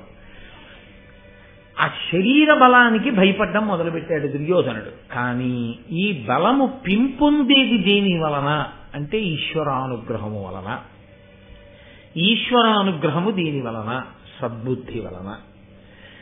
ఎక్కడ దుర్బుద్ధి ఉందో అక్కడ అది నశించడానికి పరమేశ్వరుడు ఏం చేస్తుంటాడంటే సద్బుద్ధిని పెంచుతుంటాడు. దుర్యోధనుడు ఎంత ఆగడం చేస్తున్నాడో పాండవుల యొక్క బలం అంత పెరుగుతుంది. కాబట్టి ఇప్పుడు భీముని గురించి చెప్తూ నన్నయ్య గారు అంటారు, వదలక తెనగి పదుండ్రం 17 ఒక్క పెట్ట పట్టి ధరిత్రించెదర పడవైచి పవనుజుడు అదయుండయి వీపులులియ అందర నీడ్సున్. ఆ పిల్లలు ఆట ఆడుకునేటప్పుడు భీముడు ఒక 10 మందినో 15 మందినో నేల మీద పారేసి దొరికితే 10 మందిని లేకపోతే 15 మందిని ఎంత వేగంగా నేల మీద ఈడ్చేసేవాడంటే ఆ ఈడిచినటువంటి ఈడ్పుకి వీళ్ళ పైన వేసుకున్నటువంటి అంగీని ఎగిరిపోయి ఆ వీపులకున్నటువంటి చర్మం అంతా నేలకి రాపాడిపోయేది. అంత వేగంగా ఈడ్చేసేవాడు. ఇది చూస్తున్న కొద్దీ దుర్యోధనుడికి భయం. ఇంతటి బలశాలి భీముడు. కాబట్టి ఆయన ముందు దృష్టి ఎక్కడికి వెళ్ళింది? భీముణ్ణి చంపేయాలి. ఎందుకని ఇంకా అర్జునుడికి ద్రోణాచార్యుల వారు రాలేదుగా. ద్రోణాచార్యుల వారు కూడా వచ్చేసారనుకోండి, అక్కడి నుంచి ప్రారంభం. అయితే ఒకటి మీరు జ్ఞాపకం పెట్టుకోవాలి, ఎప్పుడూ అందరి యందు ఒకటి దృష్టే ఉండడం కన్నా ఒక్కొక్కడి మీద ఒక్కొక్కడు. ఇలా పెరిగిన వాళ్ళందరూ ఏమవుతారో తెలుసా అండి, తమకి తెలియకుండానే 2 భాగాల కింద విడిపోతారు. నాకెవరి మీద కోపం ఉందో అంటే నేను ఉదాహరణకి చెప్తున్నాను అంతే, అది మంచి పద్ధతి కాదు అసలు. నాకు ఒకరి మీద కోపం ఉంది, ఆయన మీద కోపం ఉన్నవాడు కూడా నా పక్కన చేరుతాడు. ఆయన అంటే ఇష్టపడేవాడు అటు చేరుతాడు. ఎందుకది అంటే విభాగం అయిపోవడానికి అది ప్రారంభ దశ. కాబట్టి ఇప్పుడు భీముడి మీద ఆయన యొక్క దృష్టి అంతా నిలబడింది. ఆ భీముడు కూడి జలక్రీడలాడుచో కడగి ఆ ధృతరాష్ట్ర తనయుల అతుల శక్తి లెక్కించియు పదుండ్రనొక్క భుజమున ఎక్కించుకొని వారి యుక్కడంగా క్రంసర నీలిలో ముంచుచు నెత్తుచు గారించి తీరంబు చెరబెట్టు కోరి ఫలార్థులై వారల ఎక్కిన మ్రాకుల మొదలల వీకబట్టి వడి కదల్చు పండ్లు తడబడువారలతోన ధరణి మీద దొరుగుచుండ ఇట్టి పాట గాట్పు పట్టిచే దుశ్శాసనాదులెల్ల బాధితాత్ములైరి. భీమసేనుడు 2 లెక్క పెట్టుకుని ఈ భుజం మీద 10 మంది కూర్చోండనేవాడు, ఈ భుజం మీద 10 మందిని, ఈ భుజం మీద ఒక 10 మందిని. ఆయన బలం అటువంటిది. కాబట్టి ఇప్పుడు ఈ 10 మందిని ఈ 10 మందిని ఎక్కించుకున్నప్పుడు పిల్లలకుండే లక్షణం ఏమిటో తెలుసా అండి, వాడు వీడితో స్నేహంగా ఉంటే చాలు, వాడు వీడితో స్నేహంగా ఉంటాడు. వాడు వీడి పట్ల అమర్యాదగా ఉన్నాడు, స్నేహభావంలో లేడంటే పిల్లలకి వెంటనే బయటపడిపోతారు వాళ్ళు. కాబట్టి ఈ 10 మందిని పట్టుకెళ్ళి అక్కడ ఉండేటటువంటి నదీ జలాలలో వీళ్ళ అందరి మెడలు పట్టి నీట ముంచేసేవాడు. వీళ్ళు ఊపిరి ఆడ కొట్టుకుంటుంటే అప్పుడు పైకి ఎక్కుతూ ఉండేవాడు. వీళ్ళందరూ పళ్ళు కాయలు కోసుకుందామని 100 చెట్టు ఎక్కిన తర్వాత ఆ చెట్టు మొదలు పట్టుకుని ఊపేవాడు. ఊపితే కాయలు పళ్ళు 100 కింద పడిపోయేవాడు. ఇది చాలా కంటకప్రాయంగా ఉండేది దుర్యోధనుడికి. ఇంత బలమా, ఈయన ఎంత ఏడుస్తున్నాడో ఆయన బలమంతా పెరుగుతుంది. ఎందుచేత ఆయనది దైవీ శక్తి. అది వచ్చిందే లోకంలోకి వీళ్ళని మట్టు పెట్టడానికి, భూభారమైన వాళ్ళని మట్టు పెట్టడానికి. దాని యందు పగ సహజంగా ఉంటుంది, అది వివర్ధమానం అవుతోంది. దానికి ఉన్నటువంటి శక్తి అటువంటిది, పైగా దానికి ఉండే ఈశ్వరానుగ్రహం అటువంటిది, వాళ్ళ సద్బుద్ధి అటువంటిది, వాళ్ళ మనసు అటువంటిది. కాబట్టి పాండవుల యొక్క బలం పెరుగుతోంది. దుర్యోధనుడు అనుకున్నాడు, ఉపాంశువధ చేసి మధ్యము మదోద్ధతుం చంపి నిస్సపత్నముగా ధర్మనందనున శక్తు బంధించి ఏ నపాండవముగా సముద్ర వలయాఖిల క్షోణిమ కృపాణు పటు శక్తి అత్యధిక కీర్తినై ఎలెదన్. ఆయన అనుకున్నాడు ఉపాంశువధ చేసి. ఇక్కడ అసూయ క్రూరత్వాన్ని పొందేది. ఈ భీముడితో ఎదురొడ్డి పోరాడి యుద్ధం చేసి చంపలేం. ధర్మరాజుకి బలం లేకుండా చెయ్యాలి. ధర్మరాజు జోలికి వెడితే భీముడు ఒప్పుకోడు. అంటే మీకేమర్థం అవుతున్నట్లు లెక్క? తిన్నగా భీముణ్ణి చంపేయక్కర్లేదు. భీముడు దుర్యోధనుడు ఓ రోజే పుట్టారు. అడ్డెవరు? ధర్మరాజు, తనకన్నా ముందు పుట్టాడు. కాబట్టి ఇప్పుడు ధర్మరాజుని తీసేస్తే చాలు, రాజ్యం తనకు వస్తుంది. కాబట్టి ఇప్పుడు ధర్మరాజు చనిపోవాలంటే భీముణ్ణి చంపేయాలి. ఎందుకని అంటే ఒక విషయం స్పష్టంగా చెప్పకుండానే అర్థమైపోతోంది. ధర్మరాజుకి భీముడికి కానీ, ధర్మరాజుకి మిగిలిన 4 పాండవులకు కానీ వైరం పెట్టడం సాధ్యం కాలేదు. ఇందులో ధర్మరాజుకి భీమార్జునులకి వైరం పెట్టడం కుదరకపోవచ్చు, కానీ ధర్మరాజుకి భీముడికి అర్జునుడికి నకులుడికి సహదేవుడికి వైరం పెట్టలేకపోతే అది కుంతీదేవి గొప్ప. మీరు ఆలోచించండి జాగ్రత్తగా నేను అన్న మాటని. వాళ్ళు సమతి పిల్లలు, ఒక తల్లి పిల్లలు కాదు. ఒక తల్లి పిల్లలైతే ఒక తల్లి పిల్లలు కాబట్టి ధర్మరాజుకి భీమార్జునులకి గొడవ లేకపోవచ్చు, పెట్టలేకపోవచ్చు. కానీ కుంతీదేవి ప్రేమతో చూడడంలో ఏ పాటి తేడా కనపడినా నకుల సహదేవుల్ని తమ వైపుకు లాక్కోవడం తేలిక. అంటే కుంతీదేవి అంత ప్రేమగా పెంచింది, ధర్మరాజు అంత సొంత తమ్ముళ్లలాగే చూశాడు, వాళ్ళైదుగురు ఒక చేతి వేళ్లలాగే కలిసిపోయారు. కాబట్టి ఇప్పుడు ధర్మరాజుని తప్పించడం కుదరదు, ధర్మరాజుని బంధించడం కుదరదు. ఇది ఎప్పుడు సాధ్యం? భీముణ్ణి చంపితేనే. ఎప్పుడు భీముణ్ణి చంపేద్దాం అనుకుంటున్నాడు? చిన్ని భీముణ్ణి. ఎవరు? చిన్ని దుర్యోధనుడు. అంటే చిన్నవాడిగా ఉన్నప్పుడే ఎన్ని కుయుక్తులున్నాయో చూడండి. తన బిడ్డలు కాని బిడ్డలతో తన బిడ్డలు అంత సఖ్యంగా ఉండేటట్టు ఒక తల్లి చేయగలిగింది. తన 9 కొడుకులు తన తోడికోడలు బిడ్డలతో అరమరిక లేకుండా ఉండగలిగేటట్టు ఇంకొక తల్లి చెయ్యలేకపోయింది. కాబట్టి ఇప్పుడు దుర్యోధనుడి పగ భీముడి మీదకి తిరిగింది. ఈ భీముణ్ణి ఉపాంశువధ చేసి నేను తిన్నగా ఎదురు వెళ్ళి చంపలేను, కాబట్టి రహస్యంగా చంపేయాలి. రహస్యంగా అతను ఏమరుపాటుతో ఉన్నప్పుడు చంపేస్తే ఇంకా ధర్మరాజుకి రక్షకులు లేరు. అసలు నిజంగా భారతంలో ధర్మరాజు గారికి రక్షకుడు ఎవరో తెలుసా అండి? అర్జునుడు. అర్జునుడు ధర్మరాజు గారికి ఏదైనా జరిగితే ఆయన ఒప్పుకోడు, గాంధీవేమో వదిలేస్తాడు. అలాంటి అర్జునుడు ఎందుకు రాలేదు ఇంకా లెక్కలోకి అంటే ద్రోణాచార్యులు వారు రాలేదు కాబట్టి. అంటే గురువు గారు వస్తే తప్ప ప్రకాశించినవి కొన్ని ఉంటాయి, గురువు గారి వచ్చిన తర్వాత ప్రకాశించిన ఉంటాయే, దాని ముందు మిగిలినవన్నీ వెలగలబోవలసిందే. అందుకే అర్జునుడు వచ్చిన తర్వాత ద్రోణుడు వచ్చాక అర్జునుడి ప్రకాశం ముందు భీముడు కూడా తగ్గుతాడు. అంటే బాగా తగ్గుతాడని కాదు, కానీ అర్జునుడి గురించే ఎక్కువగా ప్రకాశం ఉంటుంది. అసలు కురుక్షేత్రం అర్జునుడిని నమ్ముకునే వెళ్ళాడు ధర్మరాజు గారు. కాబట్టి అటువంటి ఆలోచన చేసినటువంటి క్రూరమైన బుద్ధి కలిగినటువంటి దుర్యోధనుడు మనసులు ఇలా మారతాయని ఎవరు తెలుసుకోగలిగారండి? త్రికాలవేది అయినటువంటి వేదవ్యాసుడు. ఒకరోజు వేడుకనొక్కరుండు శతవీర కుమారులతోడ జల్లుబోరాడి జయించి అందర అనంత పరిశ్రమ పరవశ్యముంగూడి ప్రమాణకోటి అనగుండు సమీరణ నందనుండు మీ యాడక నిద్రపోయి శిశిరానిలముల్ పైవీచుచుండగన్. ఆయన భీమసేనుడు ఒకానొక రోజున ఈ ధృతరాష్ట్రుని యొక్క కుమారులైనటువంటి 9 కలిసి చాలాసేపు ఆటలాడాడు. ఆడి అందులోనే అంతర్భాగం యుద్ధం కూడాను ఎప్పుడు. కాబట్టి వాళ్ళను ఓడించాడు. ఓడించి ఆ అనంత పరిశ్రమ, ఒక్కడే ఇంతమందితో పెనుగులాడడం కదండి, అందుకని బాగా బడలిపోయి పారవశ్యముంగూడి ఆ బడలికి ఏం చేసిందంటే నిద్ర తెచ్చింది, ఒళ్ళు తెలియనితనాన్ని తెచ్చింది. ప్రమాణకోటి అనగుండు, ప్రమాణకోటి అనబడేటటువంటి ఒక తీర్థమునందు నది ఒడ్డున ఆయన చల్లటి గాలి వేస్తోంది, అసలే అలిసిపోయాడు. దానికి తోడు నది ఒడ్డున చల్లటి గాలి వేస్తోంది. నిద్రకు ఓ లక్షణం ఉంటుంది, ఆకలికి ఓ లక్షణం ఉంటుంది. ఆకలికి రుచి తెలియదు, నిద్రకి సుఖం తెలియదు. బాగా ఆకలి వేసింది అనుకోండి, ఆయనకి రుచితో సంబంధమే ఉండదు, తినేస్తాడు. బాగా నిద్ర వచ్చిందనుకోండి, సుఖంతో సంబంధమే ఉండదు, పరుపు తలకడ అక్కర్లేదు, ఎక్కడైనా పడుకుని నిద్రపోతాడు. అందుకే కష్టజీవులు చూడండి, హాయిగా తలకుదురు తల కింద పెట్టుకుంటే వాళ్ళు బండరాతి మీదైనా నిద్రపోతారు. సరే, రెండో కోణం నేను చెప్పక్కర్లేదు. కాబట్టి ఆయన బాగా బడలిపోయాడు కాబట్టి చక్కగా చల్లటి గాలి వేస్తోంది, నది మించి నిద్రపోయాడు. ఇప్పుడు చూశాడు దుర్యోధనుడు, ఇదే మనకు అవకాశం, నీటిలో తోస్తే పైకి వచ్చేస్తాడు. కాబట్టి నీటిలో తోసేయకూడదు.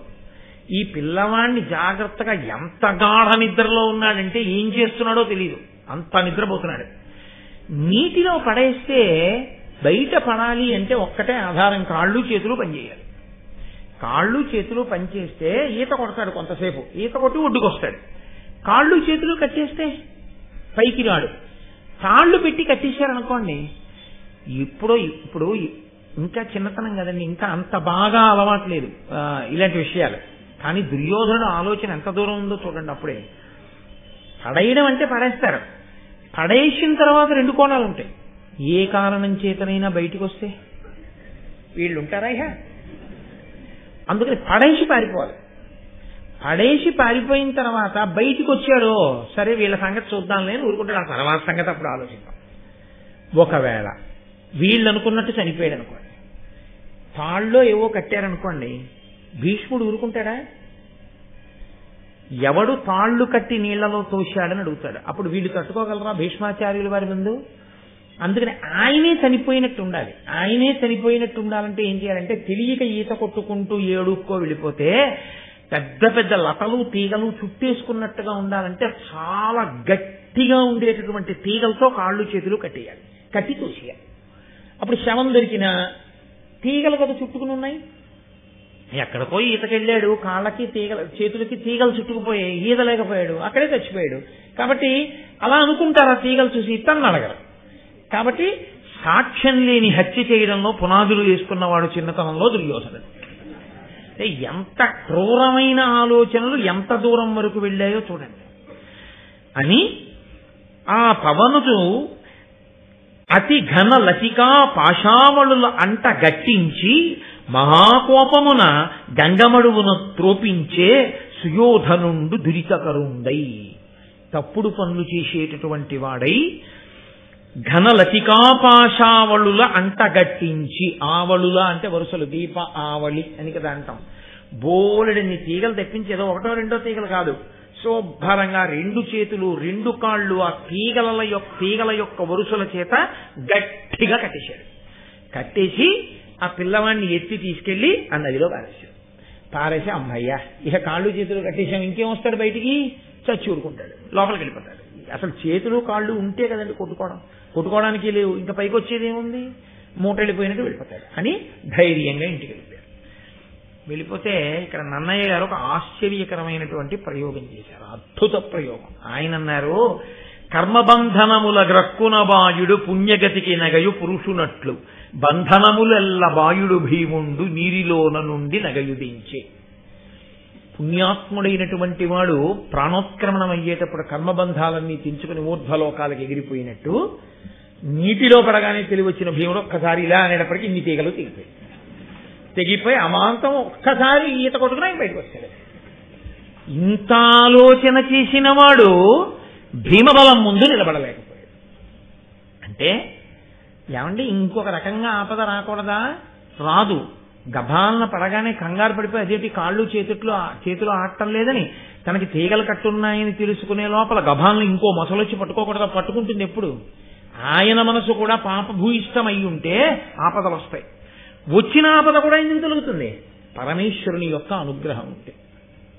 పురుషకారమునకు ఈశ్వరానుగ్రహము తోడుస్తే ఎటువంటి ప్రమాదము పక్కకి తప్పుకుంటుంది. పురుషకారమునకు ఈశ్వరానుగ్రహము తోడు కాలేదు. మీరు ప్రయత్నం ఒకటే చేయగలరు, మీరు అనుకున్న ఫలితాన్ని మాత్రం పొందలేరు. కాబట్టి ఆయనకి బుద్ధి అంత బాగా పనిచేసింది అంటే ఆయన యందు ఈశ్వరునికి ఉన్న కృప అటువంటిది. ఆయనకి ఈశ్వరుని యందు కృపకి కారణం ఆయన పక్షపాతం అని మీరు అనుకోకూడదు. ఇటువంటి దుర్బుద్ధి భీముడు మనస్సులో లేకపోవడం. ఆయన సద్బుద్ధి కలిగిన వాడు, అందుకే అంత నిర్భయంగా పడుతున్నాడు. కాబట్టి అలా పైకొచ్చాడు. అసూయకున్న లక్షణం ఏమిటో తెలుసా అండి? అవతలవాడు ఎంతగా తన ప్రణాళిక నుండి తప్పించుకుని వృద్ధిలోకి వస్తుంటే అంతగా అసూయ ముసలు కొట్టి పైకి లేస్తుంది.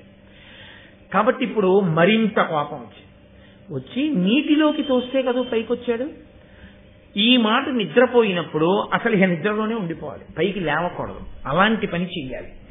కాబట్టి పెద్ద పెద్ద బ్రహ్మాండమైన నల్లత్రాసు పాముల్ని బుట్టల్లో పెట్టించి సిద్ధం చేశాడు. దానికి ఒక రథసారథిని సిద్ధం చేశాడు. ఈ పిల్లవాడు పడుకున్నప్పుడు మర్మస్థానముల మీద కనిపించమన్నాడు. మర్మస్థానముల ఎందు అంటే ఏవి ఆ విషం ఇలా తగలగానే మృత్యువు వైపుకు వెళ్ళిపోతాడో, లేకపోతే అసలు అవయవమే దెబ్బతినేస్తుందో. ఏ కంటి దగ్గరికో వెళ్ళిపోయింది అనుకోండి, ఆ కన్ను ఎగిరిపోయినట్టు. మెదడు దగ్గరికి వెళ్ళిపోయింది అనుకోండి, ఇంకేమిటి? గుండెల మీద కరిచింది అనుకోండి, ఏ వేలు మీదో కరిస్తే ఆ వేలు కోసి విషం పిండచ్చు. గుండెల మీద కరిస్తే దాన్ని మర్మస్థానం అంటారు. అప్పుడు మీరు కోసి పిండడం ఉండదు, తొందరగా విషం గుండెలకి ఎక్కేస్తుంది. విషం కాలి నుంచి గుండెలకి ఎక్కే లోపల ఆపే ప్రయత్నం చేస్తారు. గుండెల దగ్గరే కరిస్తే, ఒక్క గుండెల దగ్గర కాదు, ఇన్ని నల్లత్రాసుల్ని తీసుకొచ్చి తల చుట్టూ, గుండెల మీద, కంఠం మీద, ముఖ్యమైనటువంటి శరీరంలో ఉన్న మర్మస్థానములన్నింటి మీద కరిపించేస్తే ఇక లేచేది ఏముంటుంది అతను? కాబట్టి గాఢ నిద్రలో ఉండగా ఆ నల్లత్రాసుల్ని తీసుకొచ్చాడు. జనపతి పనుపుగ సారథి ఘన విష కృష్ణోరగముల కరపించే శ్రమంబున నిద్రితిండైన ప్రభంజన సుతు సర్వాంగ మర్మ సంధుల నెల్లను. దుర్యోధనుడి మాట పనుపున ఒక సారథి ఇప్పుడు ఇక తన వల్ల కావట్లేదని ఇంకోళ్ళని కూడా అందులోకి ప్రవేశపెట్టాడు. ఇప్పుడు ఆ సారథి పని ఏమిటంటే, ఇందులో మళ్ళీ విచిత్రం ఏమిటో తెలుసా అండి, తను కనిపించకూడదా? ఏమో నీళ్ళలోంచి లేచినట్టు లేస్తే పోతే సారథి పోతాడు. ఇది ఇంకొక మెట్టు ముందుకెళ్ళాడు. అంటే ఇంకా క్రౌర్యానికి అర్థం లేదు. ఇదే భావి కాలంలో కలిపురుషుని యొక్క లక్షణం అండి. ఈ కలిపురుష లక్షణమే ఈ దుర్యోధనుడే, ఈ రావణుడే సమాజంలో ఇప్పటికీ బ్రతికుంటాడు. బ్రతికున్న కారణం చేతనే అంతంత దూరం అర్థం పర్థం లేని కుట్రలు, కుతంత్రాలు, ఆవేశకావేశాలు, అనర్థాలు, ఇన్నిటికీ కారణం అదే అవుతూ ఉంటుంది. కలిపురుషుని యొక్క ఆవేశం. ఎక్కడ ఈశ్వర స్పర్శ ఉందో అక్కడ కలిపురుషుని యొక్క ఆవేశం ఉండే అవకాశం ఉండదు. అందుకే ఎప్పుడు ఈశ్వరుడి పాదములు పట్టుకుని ఉండండి అంటుంటారు. కాబట్టి ఇప్పుడు ఆ సారథి వచ్చి గాఢ నిద్రలో ఉన్నటువంటి ఆ పిల్లవాని యొక్క శరీర మర్మస్థానములన్నింటి యందు కరిపించాడు.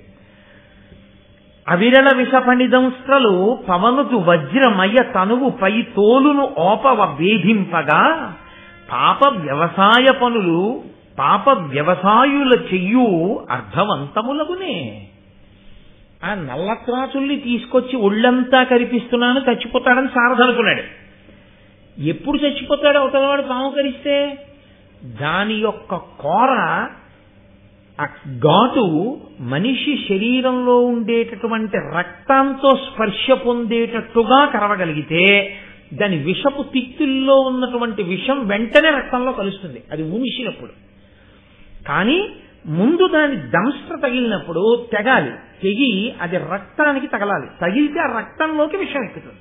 అప్పుడు తిత్తిలో ఉన్న విషయాన్ని వదిలిపెడుతుంది ముందు కరిచి. ఇన్ని నల్లత్రాసులు కరిచే కానీ ఆయన శరీరం ఎటువంటిది? వజ్రం ఎలా ఉంటుందో అలా ఉంటుంది ఆయన శరీరం. అందుకని ఇన్ని నల్లత్రాసులు కరిచినా ఆయన శరీరం మీద కించిత్ కూడా, ఇంత కూడా చర్మం ఇలా పై పొప్పర కూడా లేవలేదు. లేవకపోతే ఇంకా ఇవి కరిచిన విషమంతా ఏమైనట్టు? ఆ పైనే ఉంటుంది. ఇలా అంటే పోతుంది. ఇక రక్తంతో కలవడానికి ఆయనకు మృత్యు ఎక్కడ వస్తుంది? ఆయన శరీరమును ఈశ్వరుడు అలా నిర్మించి రక్షించాడు.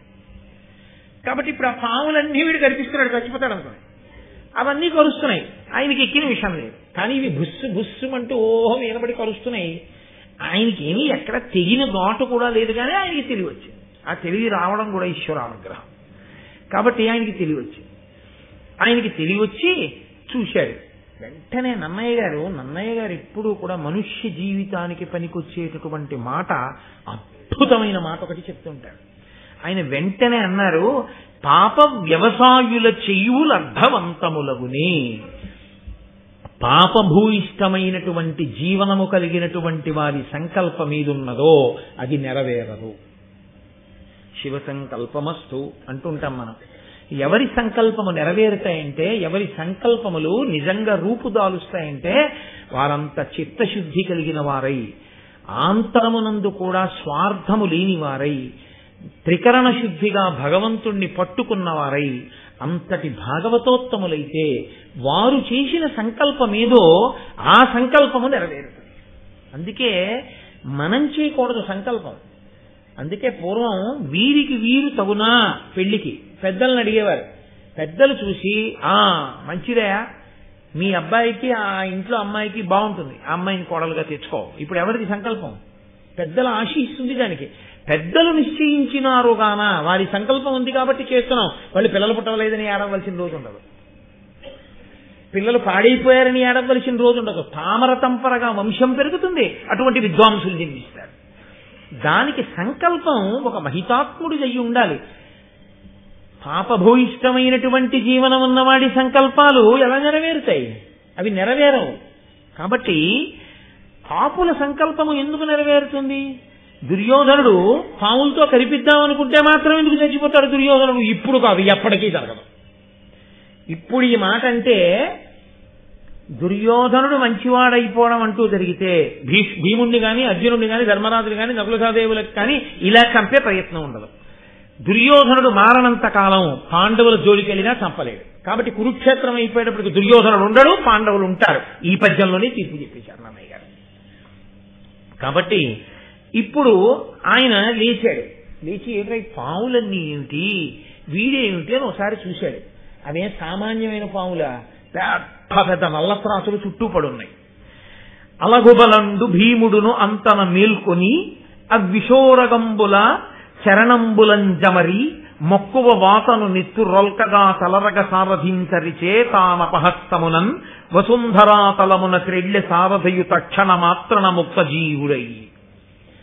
ఆయన నిద్రలేచి చూశాడు. చూసేటప్పటికి ఏదో అదే పనిగా కండచీమలు కరిచేస్తుంటే నిద్రలేచిన వాడికి నిద్రాభంగం అయితే కోపంగా ఉంటుంది. ఆ కోపం వచ్చిన వాడు ఏం చేస్తాడు? ఏంట్రా ఇవన్నీ ఇలా కరిచేస్తున్నాయని చెప్పి అరికాలతో ఇలా రాసేసినట్టు కండచీమల్ని ఆయన లేచి తన పాదంతో ఆ కింద ఉన్నటువంటి అన్నిటినీ కాలితో రాసేశాడు పాదంతో. అవన్నీ చచ్చిపోయాయి. చూశాడు సారథిని, వాడు హడిలిపోయి లేచి నిలబడ్డాడు. ఏట్రా ఈ పనులు, పడుకుంటే పావులతో కనిపించిన ఏట్రా? ఎడం చేత్తో అక్కడ కొట్టాడు. అంటే కుడి చేత్తో కొడితే ఏమైనా అయిపోతాడేమో. ఎంత నిగ్రహమో చూడండి. ఆయన ఇలా కొట్టేటప్పటికే వాడు ముక్కంట, నోటంట, చెవుల వెంట నెత్తురు కానీ వెంటనే కింద పడి చచ్చిపోయాడు. భీముడు కోపాన్ని నిగ్రహించుకుని నిద్రలో లేచి ఎడం చేత్తో ఏం పనులు రావని ఒక్కసారి ఇలా తాతగారు మనవణ్ణి అన్నట్టంటే వాడు చచ్చిపోయాడు. అరికాలతో నల్లత్రాసులన్నింటినీ ఒకసారి ఇలా రుద్ది చంపవసరం బాధేశాడు. ఇలాంటి వాడి జోలికి ఎడదామని దుర్యోధనుడు అనుకుంటాడు. ఇది చూసిన వాడు ఏమైపోవాలండి? ఇప్పటికి 2 సార్లు అయిపోయింది. ఊరుకున్నాడా? ఇంకా ఇంతకన్నా అదే ఆలోచనలో ఉంటాడు. అదే దౌర్భాగ్యం. వాడి దుర్మార్గం ఎంత ఉంటుందో ఈయనకంతా శ్రీరామరక్ష ఉంటుంది. కాబట్టి దీనివల్ల ఏమవుతుందో తెలుసా అండి? పాండవులకో ధైర్యం వస్తుంది, మన తమ్ముడిని పాములు ఏమీ చేయలేవు, మన తమ్ముడిని తీసుకెళ్లి నీళ్ళలో వారేసినా ఏమీ అవడో. ఇవన్నీ వాళ్ళకి సంతోషకారకాలు, ఇవన్నీ నేరవడానికి కారకాలు. ఒక రోజున మరియును ఒకనాడెవ్వరు నెరుగక యుండంగా కౌరవేంద్రుండు ధర్మం బెరుగక విషమన్నముతో గురుకుని పెట్టించే గాట్పు కొడుకున కలుకన్. గాట్పు కొడుకు అంటే, గాట్పు అంటే చూడండి గాలి వేస్తోంది అంటాం కదండి, నన్నయ్య గారి ప్రయోగం. గాట్పు కొడుకున కలకన్. అలకన్ అంటే కోపంతో. ఎల్లైనా పెట్టి చంపేయాలి, ఎలాగో అలా చంపేయాలి. విషం కదు ఎక్కట్లేదు లోపలికి. విషం ఎక్కేయాలంటే ఆయనకి అంత శరీరంలో ఉన్నవాడు కాబట్టి బాగా తింటాడు. కాబట్టి అన్నంలో విషం కలిపేయండి అన్నాడు. అన్నంలో బాగా విషం కలిపేశాడు. కలిపి అక్కడ పెట్టారు. పెడితే పాపం భీముడు వెళ్ళి కూర్చుని ఆచమనం చేసి తిందామని కూర్చున్నాడు. కూర్చునేటప్పటికీ సముడై యూచ్చుడై అన్నము దుష్టంబగుట చెప్పినను కుడిచె విషాన్నము ఆకటి పిలుచను అది అమృతాన్నంబయ్య జీర్ణమై మారుతికిన్. మీకు అర్థమైపోయింది, ఇంక చెప్పక్కర్లేదు కదా. సముడై యూచ్చుడై అన్నము దుష్టంబగుట చెప్పినను. మీతో నేను మనవి చేశానే ఒక 2 రోజుల క్రితం. ఎప్పుడో ధృతరాష్ట్ర మహారాజు గారికి వైశ్యకన్య ఎందు జన్మించినటువంటి వాడు యూచ్చుడు. ఆయన సముడై, ఆయనకి ఇలాంటి అధర్మ పనులు నచ్చవు. కౌరవులకి ఆయన ధృతరాష్ట్రుని యొక్క కొడుకులకి తమ్ముడే అయినా ఆయన ఇష్టపడ్డావు. అందుకని ఆయన గబగబా వెళ్ళి చెప్పేశాడు భీముడికి, భీమా భీమా తినకు, అందులో దుర్యోధనుడు విషం కల్పించాడు, చచ్చిపోతావు తింటే. ఆయన అన్నాడు, విషం మాట దేవుడు ఆకలేసేస్తాడు. ఆయన కుళ్ళిపోయిందిరా పండు తినకురా అంటే కొంతమంది చూడండి, ఏం కుళ్ళో ఉండండి బాబు ముందని చెప్పి ఇటో ముక్క తింటూ వీలింది నోట్లో పడుచుకుంటాడు. అలా అదేమిటా అలా తినేసామంటే కుళ్ళున్నది తినేసాను కదండి అంటాడు. అదో ఆయన అలా తినగలడు, దానికో నమస్కారం. పోలేని పాపం ఆయన తిన్నాడు, మనం ఎందుకు దాన్ని దోషం పడ్డా, ఇంకో దుర్యోధన జన్మ ఎందుకు వచ్చిన గొడవ, ఆయనకి జీర్ణమొగ్గుగాక అనుకోవడమే. కాబట్టి ఇప్పుడు తినకు అన్న భీముడు అన్నాడు, నాకు ఆకలిస్తోంది, విషమో ఇంకోటో. విషం అయితే మాత్రం కడుపు నిండిపోతుంది, జీర్ణం అయిపోతుంది, నా గొడవ నాది, నీకెందుకు నీ తినేస్తానన్నాడు అని శుభ్రంగా తినేశాడు. తినేసి పడుకున్నాడు. అది అమృతం అయింది. అమృతం అంటే ఏమిటో తెలుసా అండి? శక్తిగా మారిపోయింది. ఎందుకని? ఈశ్వరానుగ్రహం ఉన్నవాడు ఆయన జఠరాగ్ని ఎటువంటిది అంటే విషాన్ని జీర్ణం చేసేసుకుంటుంది తప్ప అది జీర్ణం అవ్వకపోవడం అన్నది ఆయనకేం లేదు. ఇప్పుడు దుర్యోధనుడికి ఇంకెంత బెంగగా ఉంటుంది. అమ్మ నాయనో ఈ నీళ్లలో తోశాను పైకి వచ్చేసాడు, పాములతో కనిపించాను చచ్చిపోలేదు, పైగా అరికాలతో రాసేశాడు, విషాన్నం పెట్టేశాను తెలిసి తినేశాడు శుభ్రంగా హాయిగా తిరుగుతున్నాడు, పైగా ఇంకా ఎక్కువ బలంగా ఉన్నాడు. విషానికి ఉన్న లక్షణం ఏమిటో తెలుసా అండి? మనంతట మనం భీముడు తిన్నాడని తింటే ఉపద్రవం వస్తుంది. వైద్యుడు శుద్ధి చేసి విషాన్ని ఇచ్చాడు అనుకోండి, వైద్యుడు కూడా ఒక్కొక్కసారి విషాన్ని ఇవ్వవలసి వస్తుంది, శుద్ధి చేసిస్తాడు, ఆయనకి తెలుసు ఎలా ఇవ్వాలి. అందుకే అది తినేశాడు అనుకోండి ఇబ్బంది వస్తుంది, లేదనుకోండి బాగుంటాడు. నా చిన్నతనంలో మా అమ్మగారు వాళ్ళు ఒక విచిత్రమైన విషయం చెప్పుకున్నారు. మాకు 2 ఏళ్ల అవతల ఒక ఆయన జబ్బు పడిపోయాడు. ఎందుకు జబ్బు పడిపోయాడు అన్నదానికి వాళ్ళు చెప్తుండేవారు. డాక్టర్ గారు 10 రోజుల్లో తగ్గిపోతుందని ఆయనకి ఏవో మందులు రాశారు. ఆయన అదృష్టం బాగుంది, 3 రోజులకి తగ్గిపోయింది. పూర్తిగా తగ్గిపోయిన తర్వాత అన్నారు వద్దు తగ్గిపోయింది కదా ఇంకెందుకు అని డాక్టర్ గారు ఎదురు సందే. డాక్టర్ గారు కూడా ఎదురు సందు డాక్టర్ గారి దగ్గరికి వెళ్తే అన్నారు తగ్గిపోయింది ఇంకా నువ్వు వాడక్కర్లేదన్నారు. ఆయన బోల్డ్ అంత డబ్బు వచ్చి కొన్నాను ఇవన్నీ ఉత్తినే పోవడం ఎందుకని వేసేసుకున్నాడు, కొత్త డబ్బు వచ్చి. అదో విచిత్రంగా ఉంటుంది కొంతమంది సిద్ధాంతం. వైద్యుడు శుద్ధి చేసి ఇచ్చినటువంటి ఆ విషం మనకున్న రోగాన్ని పోగొడుతుంది. వైద్యుడు శుద్ధి చేయని విషం పుచ్చుకుంటే ఉపద్రవాన్ని తీసుకొస్తుంది. ఈశ్వరానుగ్రహం ఉన్నవాడికి విషం జీర్ణం అవుతుంది, ఈశ్వరానుగ్రహం లేని వాడికి విషం పెట్టినా ఎదురొచ్చి వీడి బాధగది కారణమై కూర్చుంటుంది. కాబట్టి ఇప్పుడు దుర్యోధనుడు మరింత బాధపడడం మొదలుపెట్టాడు. కాబట్టి భీముని యొక్క బలం దినదిన ప్రవర్ధమానం అవుతోంది. ఆయన రోజు రోజుకి బలవంతుడు అవుతున్నాడు. ఇన్ని జరుగుతున్నాయంటే మరి రోజు గడుస్తోంది కదండి. రోజు గడుస్తున్న కొద్దీ పెద్దవాడు అవుతున్నాడు, పెద్దవాడు అవుతున్న కొద్దీ బలవంతుడు అవుతున్నాడు. ధర్మరాజు గారిని కన్నెత్తి చూడ్డానికి కూడా కుదరట్లేదు. అసలు విచిత్రం ఏంటంటే అక్కడ ధర్మరాజు గారు ఉండబట్టి భీముడికి బలం. ఇది పాండురాజు గారి యొక్క దృష్టి. ముందు ధర్మం ఉంటే వెనక అన్నీ రక్షింపబడతాయి. అందుకని ముందు ధర్మాన్ని పెట్టాడు, ఆ ధర్మం మాట వింటాడు, అందుకే భీముడికి ఉపద్రవం రాదు. కొంతకాలం అయింది, అర్జునుణ్ణి దిద్దేవాడు కూడా కావాలి కదా. ఇప్పుడు ఆయన రావాలి. మహాభారతంలో సువర్ణాధ్యాయం. నాకైతే ఎంత సంతోషమో ద్రోణాచార్యుల వారు పుడుతున్నటువంటి ఘట్టం అంటే నా మటుకు నాకు పరమ పవిత్రం. నేను ఎన్ని మార్లు భారతం చదివినా ద్రోణాచార్యుల వారు పుడుతున్నటువంటి ఘట్టాన్ని చదివిన ఉత్తర క్షణంలో పుస్తకం అక్కడ పెట్టి వెంటనే ఒక నమస్కారం చేస్తాను. ద్రోణుడే మహానుభావుడు, ఆచార్య స్వరూపుడు. ద్రోణుడు లాంటి వ్యక్తి అపురూపం. దేవగురువు బృహస్పతి భూమండలం మీదకి దిగొచ్చాడు. అందుకే నేను మీకు ఒక రోజున మనవి చేశాను శంకరాచార్యుల వారి సౌందర్యలహరి శ్లోకంతో. మీరు ఒకటి బాగా గుర్తుపెట్టుకోండి, ఇప్పుడు దేవతాంశలన్నీ కదిలి వస్తున్నాయి. ఇప్పుడు అర్జునుణ్ణి తీర్చిదిద్దేవాడు కావాలి.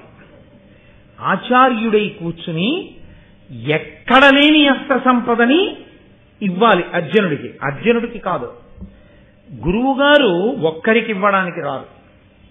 గురుస్వరూపం ఎప్పుడూ కూడా అందరికీ ఒక్కటే చెప్తుంది తప్ప ఒకరిని పిలిచి చాటుకొకటి మిగిలిన వాళ్ళకొకటి అలా చెప్పరు. గురువు అందరినీ కలిపి కూర్చోబెట్టే చెప్పేస్తారు. కానీ అందులో ఒక్కడే మహాప్రజ్ఞావంతుడవుతాడు.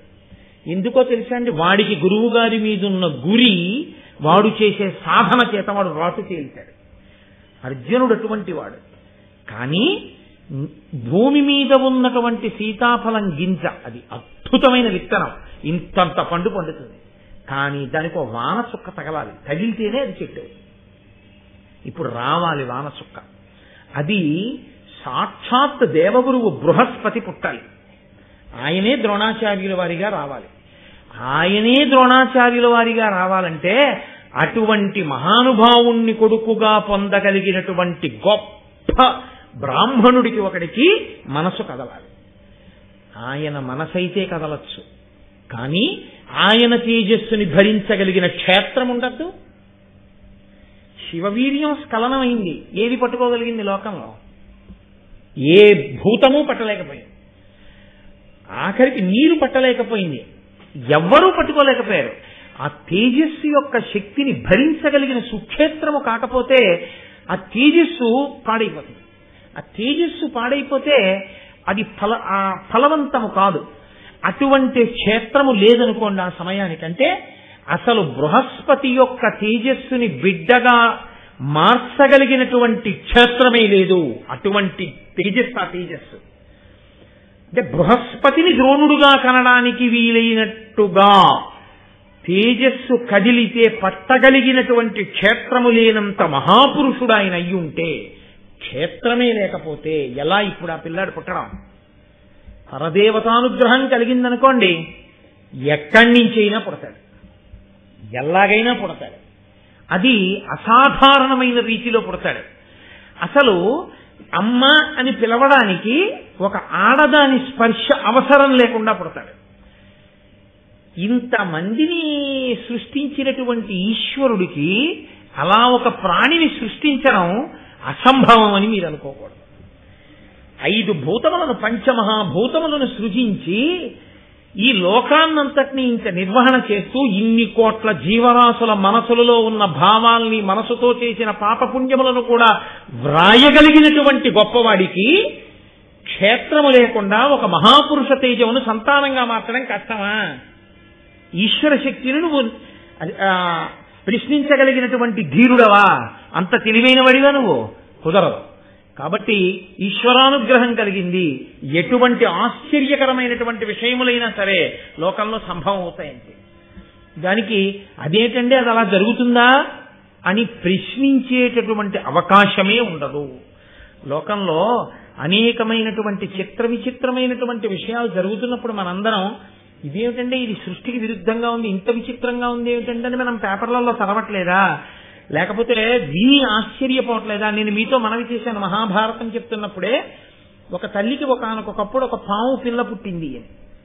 ఆ పాము పిల్ల పుట్టి రోట్లో కన్నంలో పాలు పోస్తే పాలు తాగి పెరిగేది.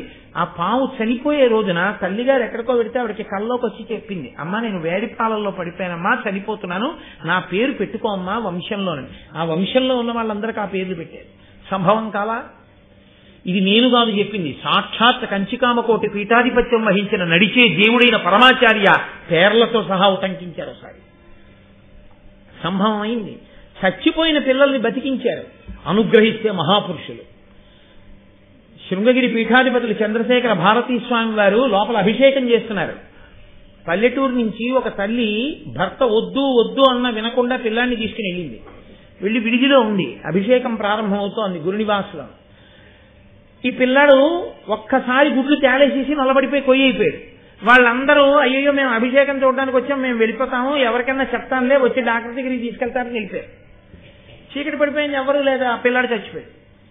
చచ్చిపోతే తల్లి హడిలిపోయింది. అయ్యి బాబా ఇంటికి వెళ్తే భర్త తిడతాడు, పిల్లవాడు చచ్చిపోయాడు, శృంగేరి వచ్చాను, ఇదేమి ప్రారంభం ఆ పిల్లాన్ని పెట్టుకుని ఏడుస్తోంది. ఏడుస్తుంటే ఎదురుగుండా చంద్రశేఖర భారతీ స్వామి వారి యొక్క చిత్రపటం కనబడింది. ఆవిడ వెంటనే ఎదురుగుండా పీఠాధిపతులే ఉన్నారు అని నమ్మింది. ఆవిడ వెంటనే ఆయన వంక చూసి ఏడిచింది, భర్త వద్దు అంటుంటే వచ్చాను, ఇంత ఉపద్రవం వచ్చింది, మహానుభావా నన్ను రక్షించండి, కొడుకుని బతికించండి అంది. ఆవిడికి వచ్చి చూసేటప్పటికి ఆ పిల్లాడి చిరునవ్వులు నవ్వుతూ ఉన్నాడు. ఆవిడ ఆ పిల్లాడిని ఎత్తుకుని పరిగెత్తుకుంటూ గురునివాసుకి వెళ్ళింది. వెళ్ళేటప్పటికీ చంద్రశేఖర భారతి అభిషేకాన్ని పూర్తి చేసేసి లోపలికి వెళ్ళిపోతున్నారు గురునివాసులోకి. వెళ్ళిపోతున్నారు, ఇంకా ఆయన తలుపులోకి వెళ్ళిపోతారు, ఈవిడ తలుపులోకి వచ్చింది గురునివాసులోకి. ఆయన ఒక అడుగు లోపలికి పెట్టిన వారు మళ్ళీ ఒక అడుగు వెనక్కేసి ఈవిడ వంక చూసి, ఏమి నీ బిడ్డ సంతోషంగా ఉన్నాడా, నీకు సంతోషమేనా, ఇంకెప్పుడు భర్త మాట కాదని ఏది చేయకు, శుభం భూయాస్తం లోపలికి వెళ్ళిపోయారు. ఎలా తెలిసింది? ఒక భారతదేశానికి గొప్పతనం అంటూ ఉన్నది భోగముల వలన, ఐశ్వర్యముల వలన కాదు, ఈ దేశంలో పుట్టిన మహాపురుషుల వలన, ఇక్కడ ఉన్న తీర్థముల వలన, ఇక్కడ వెలిసిన దేవతల వలన, ఇక్కడ ఉన్న పీఠముల వలన, ఈ భూమికి ఉన్న గొప్పతనం వల్ల వచ్చింది తప్ప ఐశ్వర్యానికి, సంపత్తికి ఈ దేశానికి పేరు కాదు. అసలు సంపద తృణీకరించి పక్కన పెట్టడం, ఎంతైనా దానం చేయడమే ఈ దేశంలో తెలుసు తప్ప దాచుకుని అనుభవించడం, వావివరసలు లేకుండా కామోపభోగ జీవితం గడపడం ఈ జాతికి తెలియని విషయం. అటువంటి భరత జాతిలో పుట్టినందుకు, ఈశ్వరుడికి పుట్టించినందుకు ఆయనకి చేతులెత్తి నమస్కరించాలి. ఇంత గొప్ప దేశంలో, ఇటువంటి క్షేత్రంలో ఈశ్వరా నాకు జన్మనిచ్చేవాడు. కాబట్టి పరమేశ్వరుడు తలుచుకుంటే ఒక స్త్రీని నిమిత్తం చేస్తాడు, నిమిత్తం చేసి బిడ్డను పుట్టించగలడు అంతే. కాబట్టి గౌతమ మహాముని అనబడేటటువంటి ఒక మహామునికి శరద్వంతుడు అని ఒక కుమారుడు. ఆ పిల్లవాడు ఆ గౌతమ మహామునికి శరద్వంతుడు పుట్టినప్పుడు ఆయనతో పాటుగా బాణ సమూహం పుట్టింది. అంటే అసలు ఆయనకి ఎంత ఆ ధనుర్వేదం మీద ప్రీతో చూడండి. ఈ పుట్టిన పిల్లాడు బ్రాహ్మణుడై పుట్టాడు, వేదాలు చదువుకోలేదు, మానేసి ధనుర్వేదాన్ని చదువుకుని ధనుర్వేదాన్ని సంపాదించాడు. ధనుర్వేదం గురించి మీరు విన్నారో లేదో, ధనుర్వేదం చాలా గొప్పగా ఉంటుంది.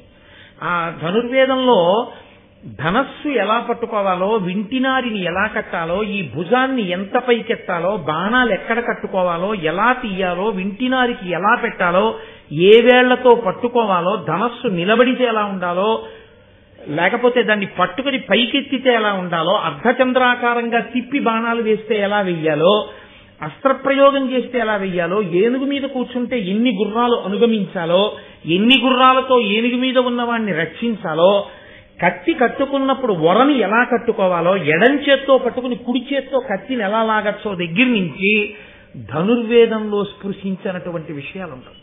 అందుకే ధనుర్వేదం ఎక్కువగా క్షత్రియులకు ఉపదేశం చేస్తారు. ఆశ్చర్యం ఏమిటంటే బ్రాహ్మణుడు వేదమునందు అనురక్తి కలిగి ఉంటాడు, కానీ ధనుర్వేదాన్ని నేర్చుకున్నా అనుష్ఠించాడు, క్షత్రియుడికి నేర్పుతాడు. ఈ పిల్లవాడికి పుట్టుకతోనే ఈ శరద్వంతుడికి ధనుర్వేదమునందు అపారమైన ప్రీతి. ఆయన ధనుర్వేదాన్నంతటినీ పొందాడు. అంటే జీర్ణమైపోయింది ఆయనకి. దదీచి మహర్షి ఎముకల్లోకి బ్రహ్మజ్ఞానం జీర్ణమైపోయినట్టు. ఇప్పుడు ఆయన ఆ స్థితిని పొంది అంతకన్నా ఇంకా పై స్థితిని పొందుతాను అని చెప్పి తపస్సు చేస్తున్నాడు. ఇంద్రుడికి భయమేసింది. అయ్య బాబోయ్, ఇంకా గొప్పవాడైతే. ఇంద్రుడు అదో చమత్కారం.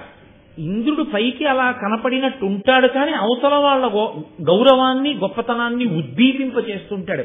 లొంగితే పాడవుతాడు, లొంగకపోతే ఇంకా గొప్పవాడవుతాడు. కాబట్టి ఇప్పుడు ఇంద్రుడు జలపద అనబడేటటువంటి ఒక స్త్రీని పంపించాడు. ఈయన లొంగుతాడేమో చూద్దామని. ఈ జలపద అనేటటువంటి స్త్రీ వచ్చినప్పుడు ఒక మహాత్ముడు జన్మించాలి అని నేను మీతో మనవి చేశాను కదండి. ఈయన అక్కడ ఉన్నటువంటి శరద్వంతుడు ఆమె వంక చూశాడు. ఆశ్చర్యకరంగా ఆయన మనస్సు కదిలి కామోద్రేకం కలిగింది ఆ జలపద అన్న స్త్రీని చూసినప్పుడు. అది పరదేవత యొక్క అనుగ్రహం. ఒక మహాపురుష జననం జరగడానికి ఇంతటి మహాతేజస్వి, ఇంతటి గొప్ప స్థితిని పొందిన వాడికి మనసు కదలడం ఏమిటి? అంటే ఒక మహాత్ముడు పుట్టాలి. కురుక్షేత్రంలో ఒక గొప్ప పాత్ర పోషించగలిగినటువంటి వాడు రావాలంటే పరదేవత వెనక ఇన్ని కదలికలు కదుపుతోంది. ఆయన చూడడం ఏమిటి? ఆయన మనసు కామమోహితమైంది. కామమోహితం అవడం ఏమిటి? ఆయన వీర్యము స్ఖలనమైంది. స్ఖలనం అవడం ఏమిటి? ఆయనకి చికాకు వచ్చింది. ఏమిటిది? నాకు ఈ స్త్రీని చూడగానే మనసు వికలమైంది ఏమిటని ఆయన స్ఖలనమైన వీర్యము వెళ్లి ఒక రెల్లుగడ్డు మీద పడింది. ఆయన తాను కట్టుకున్నటువంటి జింక చర్మాన్ని, చేత్తో పట్టుకున్న ధనుర్బాణాలని అక్కడ పారేసి వెళ్ళిపోయాడు. దూరంగా వెళ్ళిపోయాడు, స్నానం చేశాడు, వెళ్ళిపోయాడు. కొంతకాలం అయింది. అది ఈశ్వరుడు రక్షించాలి ఇప్పుడు. ఎందుకని అందులోంచి మహాతేజోవంతుడు రావాలి. ఆ రెల్లు గడ్డి మీద పడినప్పుడు ఆ వీర్యము 2 భాగముల కింద పడింది. కొంతకాలం అయిన తర్వాత అది ఒక ఆడపిల్ల, ఒక మగపిల్లవాడిగా మారి ఆ పిల్లలిద్దరూ ఏడుస్తున్నారు. అటుగా శంతన మహారాజు గారు వేటకెడుతున్నాడు. వేటకెడుతున్నప్పుడు భటులు కొంతమంది వేట కుక్కల్ని వాటిని తీసుకుని ఎడుతూ ఉంటారు. ఒక భటుడు ఈ పిల్లాన్ని చూశాడు.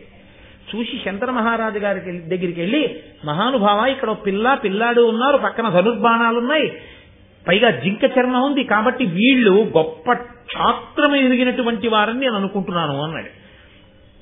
కృపతో, వాళ్ళెవరో తెలియకపోయినా అత్యంత కృపాళువై తీసుకొచ్చి శంతన మహారాజు గారు ఈ ఆడపిల్లని, ఈ మగపిల్లవాణ్ణి పెంచి పెద్ద చేశాడు.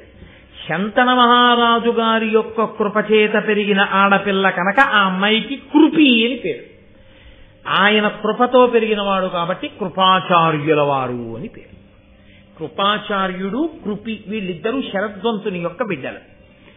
ఈ కృపాచార్యుల వారు ధనుర్వేదమనందు గొప్ప స్థితిని పొందాడు. ఈయన ఈ పాండవులకి మొట్టమొదట గురుత్వం వహించి విలువిద్య నేర్పడం మొదలుపెట్టాడు. అదిగో అందుకొచ్చింది, ఆ అంశాలందుకు వచ్చాయి. ఆచార్యుడు కావాలి, గురువు కావాలి పిల్లలకి. ఆయన నేర్పుతున్నాడు. చిత్రం ఏమిటో తెలుసా అండి, మహాభారతంలో చాలా పాత్రలు 199 పాత్రలు కురుక్షేత్ర యుద్ధం తర్వాత పడిపోతాయి. పడిపోగా మిగిలిన పాత్రలు వెళ్ళిపోయాయి. స్వర్గారోహణ పర్వంలో పాండవులు కూడా వెళ్ళిపోయారు. కానీ ఒక్క కృపాచార్యుల వారి పాత్ర మాత్రం కౌరవుల వైపుండి యుద్ధం చేసింది. అశ్వత్థామ యొక్క ఉద్ధతి ఎందు అశ్వత్థామతో కలిసి ఉంది. కానీ అశ్వత్థామ నుంచి విడివడి ధర్మరాజుని చేరాడు. ఆయన ధర్మరాజు గారిని చేరి ఎంత ధర్మరాజు గారు నమ్మాడంటే తాను స్వర్గారోహణ పర్వంలో వెళ్ళిపోతూ చిన్న పిల్లవాడైనటువంటి పరీక్షిత్ మహారాజు గారికి గురువుగా కృపాచార్యుల వారిని విడిచిపెట్టాడు. పరీక్షిత్తుకి కూడా విద్య నేర్పినవాడు కృపాచార్యుల వారి. అక్కడ పాండవుల దగ్గర మొదలుపెట్టినటువంటి ఆచార్యకత్వం పరీక్షిత్తు వరకు ఆచార్యకత్వం నిర్వహించినటువంటి మహానుభావుడు కృపాచార్యుడు. అటువంటి వాడు జన్మించాడు. ఈ కృపి ఆడపిల్ల జన్మించింది.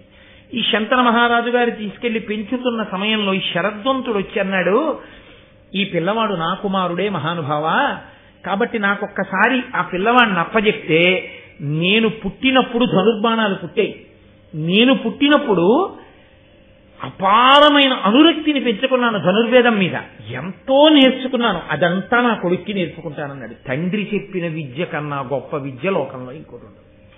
ఈ శరద్వంతుడు కృపాచార్యుడిని తీసుకెళ్లి వేదంబుల్ చదివించ భూసురులతో విఖ్యాతిగా ఆత్మ సంవేదించేసే చతుర్విధంబగు ధనుర్వేదంబు నానాస్త్ర విద్యా దాక్షిణ్యముతోడదాన కరపెన్ తద్విత్తముల్ సూచి సంవాదుల్ గాదనవ నందనుండు కృపు శరద్వంతుండు దంతాత్ముడై. ఆయన శరద్వంతుడు ఈ పిల్లవాడిని తీసుకెళ్లి వేదాల్ని చెప్పకుండా ధనుర్వేదాన్నంతటినీ కూడా పిల్లవాడికి చెప్పి ధనుర్వేదంలో గొప్ప విద్యాపారంగతుణ్ణి చేశాడు. ఆ కృపాచార్యుల వారే ఈ పాండవులకి మొట్టమొదట విద్యాభ్యాసం ప్రారంభం చేశాడు. అసలు మహానుభావుడు రావాలి. ఎవరు? ద్రోణాచార్యుల వారు రావాలి. ముగ్గురు వస్తారు ఏకకాలంలో. ఒకరు కృపాచార్యుల వారు, ఒకరు ద్రోణాచార్యుల వారు, మూడవ వారు మహానుభావుడైనటువంటి ద్రుపదుడు. ముగ్గురు రావాలి. ఈ ముగ్గురు వచ్చిన తరువాతే మహాభారతం కథ చిక్కబడుతుంది బాగా. కాబట్టి భరద్వాజ మహాముని, ద్రోణుడు పుట్టడం అంటే మాటలు కాదు కదండి. ద్రోణాచార్యుడే. పాండవులు, కౌరవులు, అసలు ప్రపంచంలో ఎన్ని దేశాలున్నాయో అన్ని దేశాలలో ఉన్నటువంటి వాళ్ళందరూ ఆయన దగ్గరికి వచ్చి చదువుకున్నారు. ఆయనకున్నటువంటి శిష్య సంపదని లెక్క పెట్టడం సాధ్యం కాదు. అంతమందికి విద్య నేర్పాడు మహానుభావుడు, విలువిద్య. అటువంటి ద్రోణుడు పుట్టాలి. ఎవరు? సాక్షాత్తుగా బృహస్పతి అంశలో రావాలి. ఆ భరద్వాజ మహాముని గంగాద్వారం దగ్గర హరిద్వార్లో ఒకనకొకప్పుడు తపస్సు చేస్తూ గంగా స్నానం చేస్తున్నటువంటి ఘృతాచిని చూశాడు, అప్సరస. అంతే, పుట్టాలి కదా మహానుభావుడు. క్షేత్రం భరించలేనంత గొప్ప తేజస్సది. కాబట్టి ఇప్పుడు ఆ భరద్వాజ మహర్షి యొక్క మనసు కదిలింది. ఆ భరద్వాజ స్నేహితుడు పాంచాల రాజు వృషతుడు అని ఒక ఆయన. భరద్వాజుడు అంటే ద్రోణాచార్యుల వారి తండ్రి. ఆయన స్నేహితుడు పాంచాల దేశాన్ని పరిపాలించేవాడు వృషతుడు. ఆయన ఒకప్పుడు అలాగే అరణ్యానికి వెళ్లి తపస్సు చేస్తున్నటువంటి సమయంలో ఆయనకి మేనక కనపడింది. ఆయన తేజస్సు స్ఖలనమైంది. ఆయన తెల్లబోయి, దేవుటి మేనక కనపడినంత మాత్రాన నా తేజస్సు స్ఖలనం అవడమా? ఎంత దోషం ఇది, నా మనసు ఎందు ఎప్పుడు ఇలా కదలదే అని కాలి చేత కప్పాడు తేజస్సుని. కాలి చేత కప్పితే పుట్టినవాడు కాబట్టి ద్రుపదుడు అయ్యాడు. ఆ తేజస్సులోంచి పుట్టాడు ఆ పిల్లాడు. వీళ్ళందరూ కారణజన్ములు. వీళ్ళని ఈ తేజస్సును భరించగలిగిన క్షేత్రములు లేవు. కాబట్టి ఈశ్వరుడు వాళ్ళని అలాగే ఉత్పాదన చేశాడంతే. ఎందుకంటే కురుక్షేత్ర యుద్ధం నడిచి అధర్మం అంతా నశించిపోవాలంటే వీళ్ళు లేకుండా పాండవులకి అస్త్రబలం కలగదు. కలగాలంటే కృపాచార్యుడు రావాలంటే ద్రుపదుడు పుడితే తప్ప ఆ తరువాతి కాలంలో ద్రౌపదీదేవి రాదు. కాబట్టి ఈ ద్రుపదుడు పుట్టి తీరాలి. అందుకని వీళ్ల ముగ్గురిని ఒక్క కాలంలో సృజింపబడేటట్టు చేశాడు. కొంతకాలం అయింది. ఈ ద్రోణాచార్యుల వారు కృపాచార్యుల వారి చెల్లెలైనటువంటి కృపిని వివాహం చేసుకున్నాడు. ఈ ద్రోణాచార్యుల వారికి కృపికి కలిపి అశ్వత్థామ జన్మించాడు. అశ్వత్థామ కామ క్రోధముల యొక్క కలయిక స్వరూపం. ఆయన ఆ అశ్వత్థామ చాలా ఉగ్రమైన పనులు చేశాడు మహాభారతంలో చిట్ట చివర. అటువంటి వాడు పిల్లవాడు కలిగాడు. ఈ చంటి పిల్లవాడికి త్రాగించడానికి పాలు కూడా లేనటువంటి స్థితిలో ఉండేవాడు. ఈయన ద్రోణాచార్యుల వారికి కూడా ఎంతసేపు కృపాచార్యుల వారిలాగే ధనుర్వేదం అంటే మహా ఇష్టం. ఆయన ధనుర్వేదం నేర్చుకున్నారు.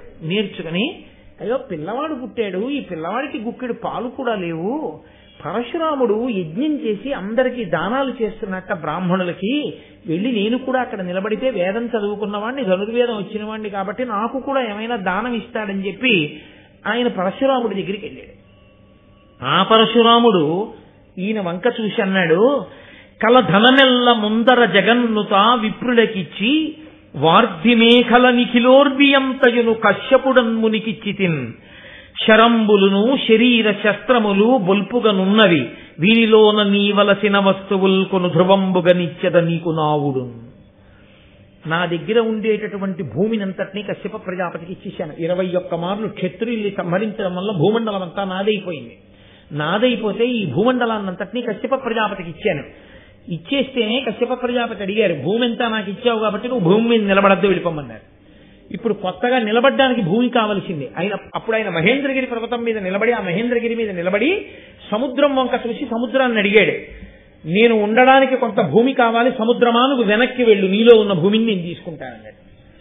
అంటే ఆవిడంది, నేను ఎంత వెనక్కి వెళ్లాలో నాకు తెలియదు, నీ కోపం సామాన్యమైంది కాదు, కాబట్టి నువ్వు బాణం విసురు, అది ఎక్కడ ఒడ్డుకు పడుతుందో అక్కడ వరకు వెనక్కి వెళ్ళిపోతానండి.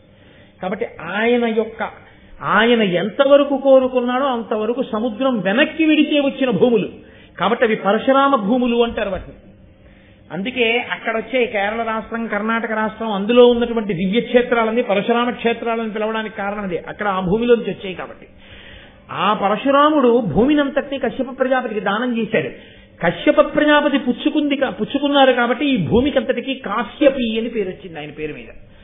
కశ్యపుడిది భూమి. మనం ఏదో హద్దులు కొలుచుకుని దస్తావేజులు రాసేసుకుంటాం కానీ ఆయనది ఈ భూమి అంతా.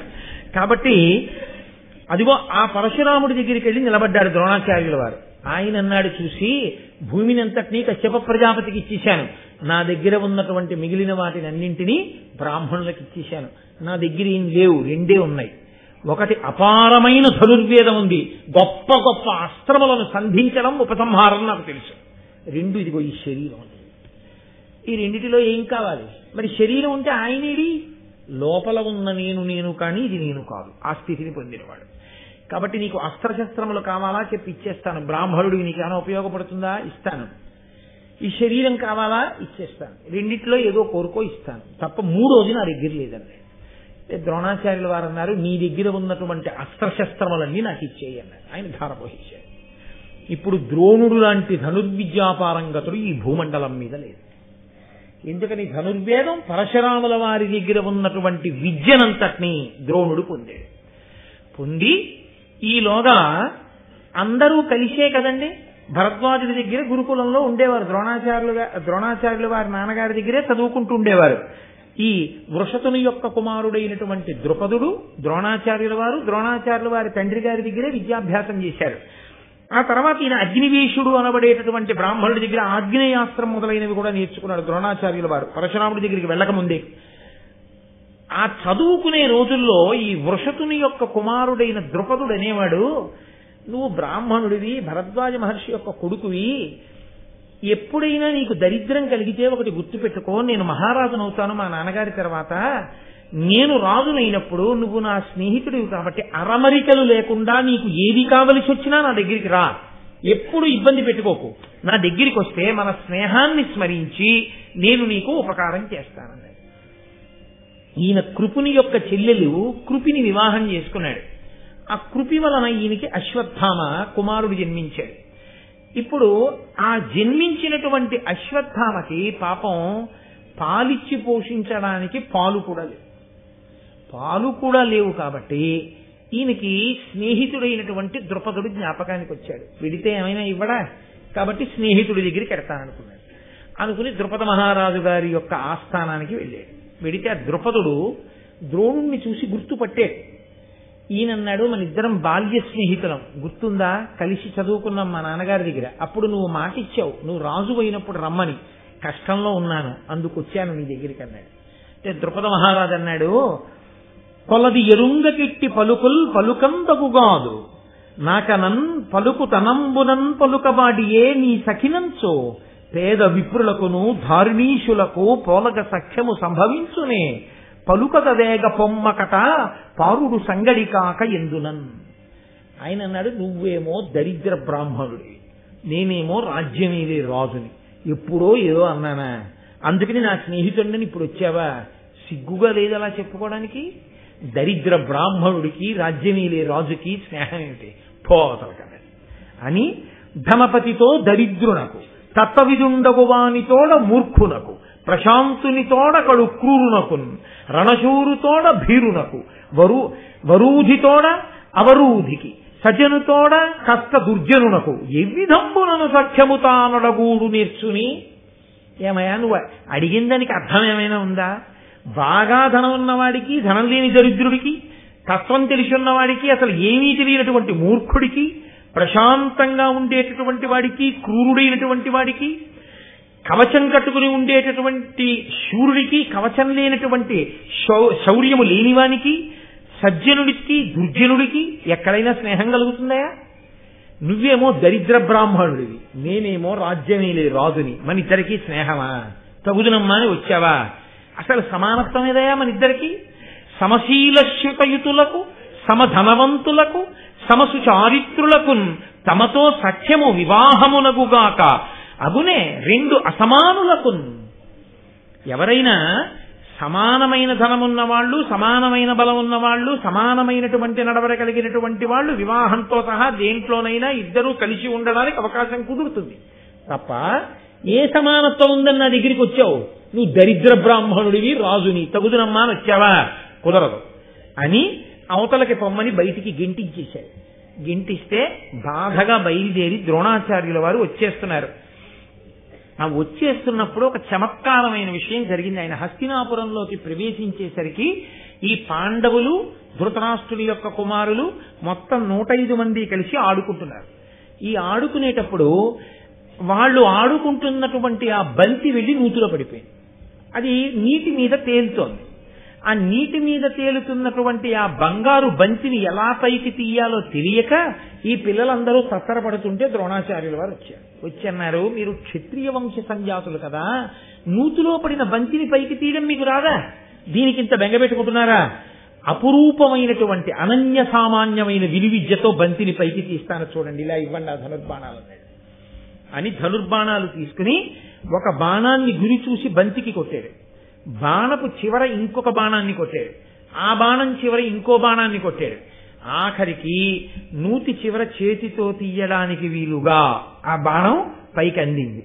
ఆ బాణంతో ఇలా పట్టుకుని పైకి కర్రతో తీసేసినట్టుగా బంతి తీసి పిల్లలకి ఇచ్చాడు.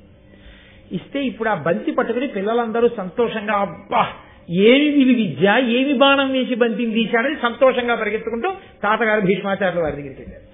తాతగారు అపురూపం అండి, ఎంత విచిత్రం, బంతిని ఇలా తీశారండి ఒక ఆయన అన్నాడు.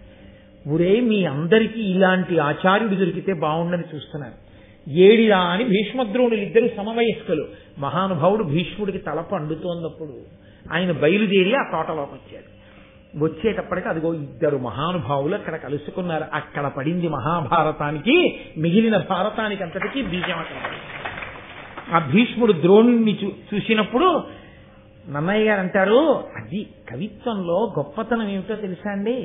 ఇద్దరు మహాపురుషులు కలుసుకున్నారని వదిలేదు. భీష్ముడు ద్రోణుణ్ణి చూసి అనలేదు. భీష్ముడు ద్రోణుణ్ణి చూసినప్పుడు భీష్ముడి కన్నుల్లోంచి ద్రోణుణ్ణి చూసి నన్నయ్య గారి పద్యం గంటల్లోంచి బయటకు వచ్చింది. అంటే తాను భీష్ముడై దర్శనం చేశారు నన్నయ్య గారు.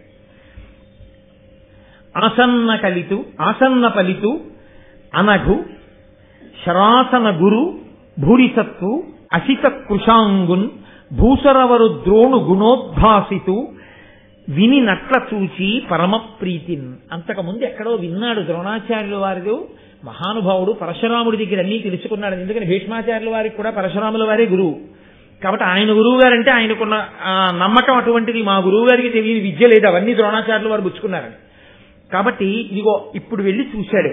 కొద్దిగా తల నిరుస్తోంది ఆయనకి. ద్రోణాచార్యుల వారికి ఆసన్న పలితు అనఘు పాపము లేనివాడు, శరాసన గురు సమస్తమైనటువంటి విలువిద్య నేర్పగలిగినటువంటి దక్షుడు, భూరిసత్తు గొప్ప సత్వము కలిగినటువంటి వాడు, అసిత కృషాంగున్ సన్నబడిపోయి నల్లగా ఉన్నటువంటి వాడు, భూసురవరు ద్రోణుగుణోద్భాసితు బ్రాహ్మణుల యందు మిక్కిలి తేజస్సు కలిగినటువంటి ఆ ద్రోణాచార్యుల వారిని చూసి పరమ ప్రీతితో భీష్మాచార్యుల వారు అన్నారు, మహానుభావాన్ని గురించి విన్నాను, ఈ హస్తినాపురానికి మీరు ఎందుకు వచ్చారు అని అడిగారు. అడిగితే దాపరికం ఎక్కడ లేదు. ద్రోణాచార్యుల వారు తనకు కలిగినటువంటి భంగపాటునంతటినీ చెప్పారు.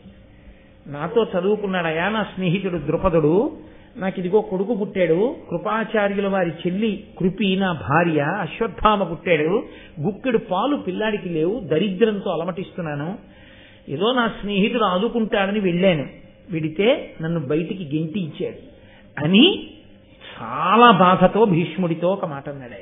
ఆయన అన్నాడు, వేడుటెంతయు కష్టమైనను వేరులేని సుహృద్యను వేడుకోలుచితంబు కావున వేట్కతోజని సోమకున్ వేడినన్ ధనమోపడేనియు వీని మాత్రకు నాలుగేన్ పాడి కుర్రలు నీడే వీనికి పాలు త్రావుచునుండగా. ఎన్ని మాటలు వేశారో చూడండి. ఆ మాట వేడుట వేడుట వేడుట. ఒకరి దగ్గరికి వెళ్ళి చెయ్యి చాపి అయ్యా నాకు ఈ ఉపకారం చెయ్యండి అని అడగడమే సగం చచ్చిపోయి అడగాలి సిగ్గుతో. కడుపున పుట్టినవాడు కదా, తాగడానికి గుక్కెడు పాలు కూడా లేవని చాలా సిగ్గుతో ఎవరి దగ్గరికి వెళ్ళి నేను భిక్షాటన చెయ్యాలి, ఎవరిని అడగాలి అని సగం చచ్చిపోయాను. ఆఖరికి మనసులో నిశ్చయం చేసుకున్నాను, బాగా తెలుసున్నవాడు, మన మనసు ఎరిగినటువంటి వాడు, మన యందు ప్రీతి ఉన్నవాడు కాబట్టి ఈయన దగ్గరికి వెళ్ళి చెయ్యి చాపి అర్థించడంలో పర్వాలేదు, కొంత మనకి అంత సిగ్గుతో అడగవలసిన అవసరం ఉండదనుకుని వెళ్ళి అడిగాను. అడిగినప్పుడు ఏమనుకున్నానంటే, నేనేం మణిమాణిక్యాదులు కోరలేదుగా, ఒక్క 4 పాడి ఆవులు ఇవ్వకపోతాడా, 4 పాడి ఆవులు ఆశ్రమంలో కట్టుకుని పాలు కుర్రాడికి పట్టలేకపోతానా అనుకున్నాను. నాకు కృపికి అన్నం తినడానికి కావలసింది ఇవ్వాలని కూడా నేను కోరుకోలేదు. 4 పాడి ఆవులు కూడా ఇవ్వలేదు నా స్నేహితుడు, నన్ను గెంటించాడు, దరిద్రుడవు నీకు నాకు సమానత్వమా అన్నాడు. బాధతో కుంది వచ్చేస్తున్నప్పుడు ఇదిగో ఇక్కడ పిల్లల మూతిలో బంతి పడి ఇబ్బంది పడుతుంటే బంతి తీశాను, నేనే ద్రోణుణ్ణి అన్నాడు. భీష్మాచార్యుల వారు ఎంతో సంతోషపడన్నారు, మీ కోరిక ఏదైనా సరే నేను తీరుస్తాను, మీకు కావలసినటువంటివన్నీ నేను సమకూరుస్తాను, మీరు ఇక్కడే ఉండి ఆచార్యకత్వం వహించి ఇదిగో ఈ పాండవులకు ఈ మిగిలినటువంటి ధృతరాష్ట్ర సంతానానికి చక్కగా విద్య నేర్పండి అన్నాడు. గురువు ఎందొక లక్షణం ఉంటుంది. గురువు గారు నేర్పేటప్పుడు ఎవరు ఇందులో బాగా వృద్ధిలోకి వచ్చేవాడు అన్నది పసిగట్టలేనంత వెర్రివాడు గురువు కాడు. ఒక్క చూపుతో పట్టుకోగలడు, ఒక్క మాటతో ఏరుకోగలడు. సాలగ్రామాన్ని ఎంచడం వచ్చిన వాడు సాలగ్రామాన్ని తేవాలంటే రాళ్లల్లోకే వెళ్ళాలి. నదీ ప్రవాహంలో వచ్చి ఏర్పడినటువంటి రాళ్ల కుప్పలలోకి వెళ్ళి చూసి అక్కడే పడి ఉన్న సాలగ్రామాన్ని చేతిలోకి తీసుకుని ఇది సాలగ్రామం అని తెచ్చి దూది వేసి పూజామందిరంలో పెట్టి పూజ చేసి కోరికలు దింప చేసుకుంటాడు ఉపాసకుడు. ఉపాసకుడు రాళ్లలో సాలగ్రామాన్ని ఎలా పట్టుకోగలడో అలా గురువు శిష్యులలో జిజ్ఞాసువైన వాణ్ణి పట్టగలడు. అలా పట్టి ఎవడి యందు తాను ఎక్కువ దృష్టి పెట్టాలో చూడగలడు. అందుకే గురువు గారి ఐశ్వర్యం కేవలం బిడ్డలకు మాత్రమే చెందదు. లోకంలో ఏ తండ్రి అయినా తాను సంపాదించిన సంపాదన చిట్ట చివరి బిడ్డలకు ఇచ్చేస్తాడు, ఇవ్వక్కర్లేదు. ఆ తండ్రి శరీరం పడిపోయిన తర్వాత బిడ్డలకు వెళ్ళిపోతుంది. కానీ ఒక్క గురువు గారు మాత్రం తాను కష్టపడి శాస్త్రములను అధ్యయనం చేసి కష్టపడి నేర్చుకున్న విద్యనంతటినీ ఎవరికి పంచి ఇచ్చేస్తాడో తెలుసా అండి? కడుపున పుట్టిన కొడుకు కన్నా జిజ్ఞాసువైన శిష్యుడే గురువుకి ఎక్కువ. ఆ శిష్యునికి ఇస్తాడు. ఆ శిష్యుడు నేర్చుకుని వృద్ధిలోకి వస్తుంటే ఎంత సంతోషం. అర్జునుడు చెలరేగి అస్త్ర సంపదతో బాణాలు వేస్తుంటే ఇన్ని మార్లు పొంగిపోయారో వచ్చేడివాడు ఫల్గుణుడు కానవశ్యము వెళ్తూ మనంగా రాదు అంటూ ఆ అస్త్ర విద్యతో అర్జునుడు ప్రకాశిస్తుంటే ఎంత పొంగిపోయాడో ద్రోణాచార్యుల వారు. శిష్యుడు కూడా అటువంటి వాడే. పొరపాటున కూడా మా గురువు గారు బాణం వేయకుండా మాత్రం నేను ఆయన మీద బాణం వేయను, ఆయన బాణం వేస్తే చూద్దాం, అప్పటి వరకు వద్దు. ఎప్పుడైనా యుద్ధభూమిలో తిరగవలసి వచ్చినా గురువుగారి రథం ఎప్పుడు నా కుడి భుజం వైపు ఉండాలి, కానీ గురువుగారి రథం పొరపాటున కూడా ఎడం భుజం వైపుకి రాకూడదు. మహానుభావుడు, అస్త్ర విద్య నేర్పినవాడు, గురువు గురువే అని గురువు గారిని అంత గౌరవించినవాడు అర్జునుడు.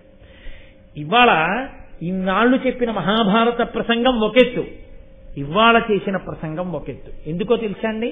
ఇవాళ మహానుభావుడైన ద్రోణుడు పుట్టాడు, ఇవాళ మహానుభావుడైన కృపాచార్యుల వారు పుట్టారు. మహానుభావుడైన ద్రోణుడు ఆచార్యకత్వానికి సిద్ధపడుతున్నాడు. ద్రోణుని గొప్పతనం ఏమిటో తెలుసా అండి? భారతదేశం గర్వించదగిన మహాపురుషుడు.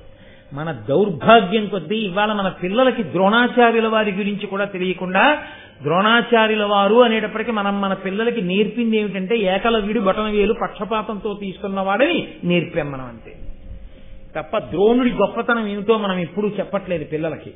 ఒక్క ద్రోణాచార్యుల వారు భారతదేశంలో హస్తినాపురంలో ఉన్న కారణం చేత ఆయన దగ్గర చదువుకోవాలని కిరాతుల దగ్గర నుంచి ప్రపంచపటంలో ఉన్న అన్ని దేశాల నుంచి ఆయన దగ్గరికి వచ్చి విలువిద్య నేర్చుకునేవారు. ప్రపంచపటం మొత్తం నుంచి ఆయనకి ధనుర్వేదంలో శిష్యుడు కానివాడు లేడు. ఎవరి వరకో తెలుసా అండి? దుర్యోధనుడి పక్షంలో ఉండి అర్జునుడిని తెగటార్చాలని ప్రయత్నం చేస్తున్నటువంటి కర్ణుడికి కూడా విలువిద్య ద్రోణాచార్యులు వారే నేర్పారు. తన కొడుకు సరి అయిన బుద్ధి కలిగిన వాడు కాడు అని తెలుసుకుంటే బ్రహ్మాస్త్రం తాలూకా ఉపసంహారం చెప్పకుండా బ్రహ్మాస్త్రం ఉపదేశం చేసి వదిలేశారు. అదే అర్జునుడు సద్బుద్ధి కలిగిన వాడు అనుకుంటే తనకున్న విద్యనంతటినీ అర్జునుడికి ధారపోసేశాడు తప్ప తన కొడుకుని కూడా వృద్ధిలోకి తెచ్చుకుందామని రహస్యంగా పిలిచి కొడుకుకి కూడా ఎన్నడూ పాఠాలు చెప్పుకోలేదు ఆయన. తన దగ్గరికి వచ్చి వినయంతో నిలబడిన వాళ్ళందరికీ అంతగా విద్యను ఇచ్చాడు. అటువంటి వాడు ఏకలవ్యుడికి ఎందుకు ఇవ్వలేదు? అది ఏకలవ్య ఆఖ్యానం వచ్చినప్పుడు మీరు విందురుగాన ఉపాఖ్యానం వచ్చినప్పుడు. కాబట్టి ఇప్పుడు అటువంటి మహానుభావుడైనటువంటి ద్రోణాచార్యుల వారి దగ్గరికి వీళ్ళందరూ శిష్యరికానికి వచ్చి కూర్చున్నారు. కూర్చుంటే ఇందులో ఇంతమంది కూర్చున్నారు. హస్తినాపురంలో బంధు బంధు బంధు ఈ 105 కాదు, ఇంకా చాలా మంది కూర్చున్నారు. వీళ్లలో నేనసలు నాకున్న అస్త్ర విద్యనంతటినీ ఎవరికి ఇవ్వాలి? ఎందుకో తెలుసా అండి? వంశ పరంపర ఎలా కొనసాగుతుందో గురు పరంపర అలా కొనసాగాలి. సదాశివ సమారంభాం శంకరాచార్య మధ్యమాం అస్మదాచార్య పర్యంతాం వందే గురు పరంపరాం. నా వంశము నా తర్వాత నా కొడుకు ఉండాలి, నా కొడుకు ఓ కొడుకు ఉండాలి, కొడుక్కి ఓ 10 మంది కొడుకులు, వాళ్ళకో 20 మంది కొడుకులు, అలా తామర తంపరగా ఆ వంశం పెరుగుతూ ఉండాలి. గురువుల యొక్క ఆ స్థితి కూడా గురువు గారి తర్వాత గురువు, గురువు గారి తర్వాత గురువు, అది ఆగిపోకూడదు ఎప్పుడు. అది ఆగిపోయిందనుకోండి కుదరదు. అందుకే గురువు ఎల్లకాలముల యందు శరీరంతో ఉండలేడు. గురువు శరీరం పడిపోతుంది ఎప్పుడప్పుడు, ఎందుకంటే అది కూడా శరీరమే, కాలంలో వెళ్ళిపోతారు గురువు గారు. గురువు గారు వెళ్ళిపోతే గురువు గారితో గురువు గారి విద్య వెళ్ళిపోకూడదు. గురువు గారు వెళ్ళిపోయినా గురువు గారి విద్య ఉండిపోవాలి, గురువు గారు వెళ్ళిపోయినా గురువు గారి హృదయం ఉండిపోవాలి. తాను బ్రతికున్నన్నాళ్ళు నిస్వార్థంగా ఎలా తాను శిష్యులకు అందించాడో అలా మళ్లీ గురువు గారి హృదయాన్ని పుచ్చుకొని గురువు గారి దగ్గర నేర్చుకున్నటువంటి విజ్ఞానాన్ని లోకానికి బెదజల్లగలిగినటువంటి వాడు ఇంకొకటి పుచ్చుకోవాలి. మేఘం వచ్చి వర్షిస్తుంది, వర్షించిన నీరు ఎక్కడో ఒక్క చోట ఉండిపోయింది అనుకోండి కుదరదు, నదిగా ప్రవహించి వెడుతూ ఉండాలి. అందుకే గురువు తర్వాత గురువు ఉండాలి, లేకపోతే వంశాలకు ఎలా అందుతుంటుంది ఆ జ్ఞానం? అందుకే గురువు నిస్వార్థపరుడై అందించేస్తాడు. అది విజ్ఞానం అయితే ప్రబోధంగా వెడుతుంది, ధనుర్వేదం అయితే దుష్టుల్ని ఖండించి శిష్టుల్ని రక్షించి లోకమునందు ధర్మం నిలబెట్టడానికి పనికొస్తుంది. ఇప్పుడు లోకమునందు ధర్మం నిలబెట్టడానికి కావలసిన ఒక సుక్షత్రియుణ్ణి, ఒక మహాపురుషుడు తయారు కావాలంటే ద్రోణుడు లేకపోతే తయారు కాడు. ఆయన ఎంత ఇంద్రుడి యొక్క కుమారుడైనా సరే. ఇక్కడికి వచ్చేటప్పటికి మాత్రం గురువు గారు ఉండవలసిందే. సాక్షాత్ కైలాస శంకరుడే కాలటి శంకరుడిగా వచ్చిన గోవింద భగవత్పాదాచార్యుల వారి పాదములను పట్టుకుని నమస్కారం చేసి గోవింద భగవత్పాదుల్ని గురువుగా స్వీకరిస్తేనే ఆయన శంకరాచార్యుల వారైనా సరే సదాశివ సమారంభాం శంకరాచార్య మధ్యమాం గురువుని స్వీకరించవలసి వచ్చింది. కాబట్టి గురువు గారు లేకపోతే ఆ విద్య గుడ్డి విద్య, గురువు ఉండాలి. కాబట్టి ద్రోణుడు లేని భారతం మీరు ఊహించలేరు. అటువంటి ద్రోణుడు ఇప్పుడు శిష్యులలో ఎవడు ఉత్తముడు మొట్టమొదట ఆయన పసిగట్టగలదు. ఆయనకున్న సమర్థత, గురువుగారి సమర్థతని తక్కువ చేసి చూడడం ఎవరికీ సాధ్యం కాదు. కాబట్టి ఇప్పుడు ఆయన పిల్లలందరినీ కూర్చోపెట్టి అన్నాడు, మీ అందరికీ నేను ఇప్పుడు విలువిద్య నేర్పిస్తాను, ధనుర్వేదం నేర్పిస్తాను. అందరికీ బాణాలు వేయడమే కాదు, ఈట విసరడం ఒకడికి, ఖడ్గ విద్య ఒకడికి, గదాయుద్ధం ఒకడికి, ఇంతమందికి ఇన్ని నేర్పాడండి మహానుభావుడు. నేర్పుతాను, నా కోరిక మీలో ఎవరు తీరుస్తారు అని అడిగాడు.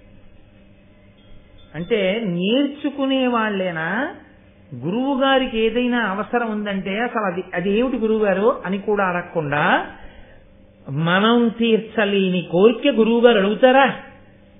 ఒకవేళ మనం గురువు గారి కోరిక తీరిస్తే మన శక్తే. గురువు గారి అనుగ్రహంతోనే గురువు గారి కోరిక తీర్చాలి. గురువు గారి అనుగ్రహం లేకుండా గురువు గారి కోరిక ఎలా తీరుస్తావు? కాబట్టి గురువు కోరిక తీర్చడానికి గురువు గారి అనుగ్రహమే హేతువు, నేను నిమిత్తం. కానీ గురువు గారు నేను అనడం వల్ల నేను చరించడానికి స్థితి కలుగుతుంది. నేను ఆయన నుండి విద్య పొందడానికి నా యోగ్యత ప్రకటన అవుతుంది. ఇది గమనించిన వాడు అర్జునుడు. ఇక్కడ కలుస్తున్నారు గురు శిష్యులు. అందుకే ఇవాల్టి రోజు ప్రసంగం చాలా చాలా పవిత్రమైనది అన్నానంటే నా ప్రసంగం గొప్పది అని నేను సోత్కర్షత అనలేదు. భారత కథ యందు ఈ ఘట్టములు గొప్పవి అన్నాను. గురు శిష్యులు కలుస్తున్నారు. ఇవాళ అర్జునుడు తయారవడం ప్రారంభమైంది. ఆయన అన్నాడు, అర్జునుడు గురువు గారు నేను అన్నాడు. అంతే, నేను తీరుస్తాను. మిగిలిన వాళ్ళ వంక చూశాడు. నీ కోరికలన్నీ మేమెక్కడ తీరుస్తామని పక్కకి తల తిప్పుతున్నాడు. ఆయన అనుకున్నాడు, షహబాష్, వీడు శిష్యుడు, నా సమస్త విద్యలు వీడికి ధారపోసేయాలని నిర్ణయం తీసుకున్నాడు. అంటే అర్జునుడు ఎంత గొప్ప వీరుడుగా తయారవ్వాలన్నది ద్రోణాచార్యుల వారి సంకల్పం వలనే సాధ్యమైంది. నరుడు అస్త్రశస్త్ర విద్యా పరిణతి అధికుడయి వినయపరుడయి శశ్వద్గురు పూజా యత్నంబున బరగుచు సంప్రీతు చేసే భరద్వాజున్. అర్జునుడు విద్య ఎందుకు నేర్చుకోగలిగాడో మనకి నేర్పుతున్నారు. అర్జునుడికి విద్య ఎందుకు వచ్చిందో తెలుసా అండి? వినయము లేని చోట విద్య రాదు. ఒకవేళ వచ్చినా అది జ్ఞాన కలునిలోని శారదయువోలే. వాడు ఎప్పుడో అప్పుడు జైలుకి వెళ్ళడానికి పనికి వస్తుంది ఆ విద్య. అదేమిటండి అంత మాట అన్నారని మీరు అనుకుంటున్నారేమో. వాడు ఎంత గొప్ప ఇంజనీరో అయ్యి వాడు వెనక మూటలు కట్టడానికి కూలిపోయే బ్రిడ్జీలు కడితే ఏదో ఒకనాడు జైలుకి వెళ్ళిపోతాడు. ఈశ్వరుడు అన్నవాడు లేడండి. కాబట్టి లోకం కోసం పనికొచ్చేటటువంటి విద్య నేర్చుకోగలిగినటువంటి వాడై ఉండాలి. దానికి వినయము ప్రధానమై ఉండాలి. గురువు గారి దగ్గర ఎక్కడ వినయం ఉంటుందో గురువు అనుగ్రహించడానికి కారణం ఒక్కటే, తల వంచడం ఒక్కటే. తల ఉంచితే గురువుగారి అనుగ్రహం లభించేస్తుందంటే. కాబట్టి నరుడు అస్త్రశస్త్ర విద్యా పరిణతి అధికుడయి, అందరికన్నా అస్త్రశస్త్ర విద్య యందు నరుడు, నరనారాయణుల్లో నరుడు అర్జునుడుగా వచ్చాడు, అధికుడయ్యాడు, అందరికన్నా బాగా వచ్చింది. ఎందుకని? ఆయన కూర్చోబెట్టి రహస్యంగా ఏమీ నేర్పలేదు. అర్జునుడు ప్రత్యేకంగా ద్రోణాచార్యుల వారి దగ్గర ఇది నేర్పండి అని అడగలేదు. ఎందుకు వచ్చిందో గురువు గారికి, ఎందుకు అతనికి బాగా అర్థం అవుతోందో లేదో గమనించవలసి వచ్చిందో తెలుసా అండి? వినయపరుడయి శశ్వద్గురు పూజాయత్నంబున బరగుచు, గురువు గారిని నిరంతరము పూజ చేసేవాడు. గురువు గారిని పూజ చేయడం అంటే పువ్వులు కాయలు పళ్ళు పట్టుకురావడం కాదు. గురువు గారి మాట మీద అంత నమ్మకం, గురువు గారి మూర్తి మీద అంత నమ్మకం, గురువు గారి మీద అంత విశ్వాసం.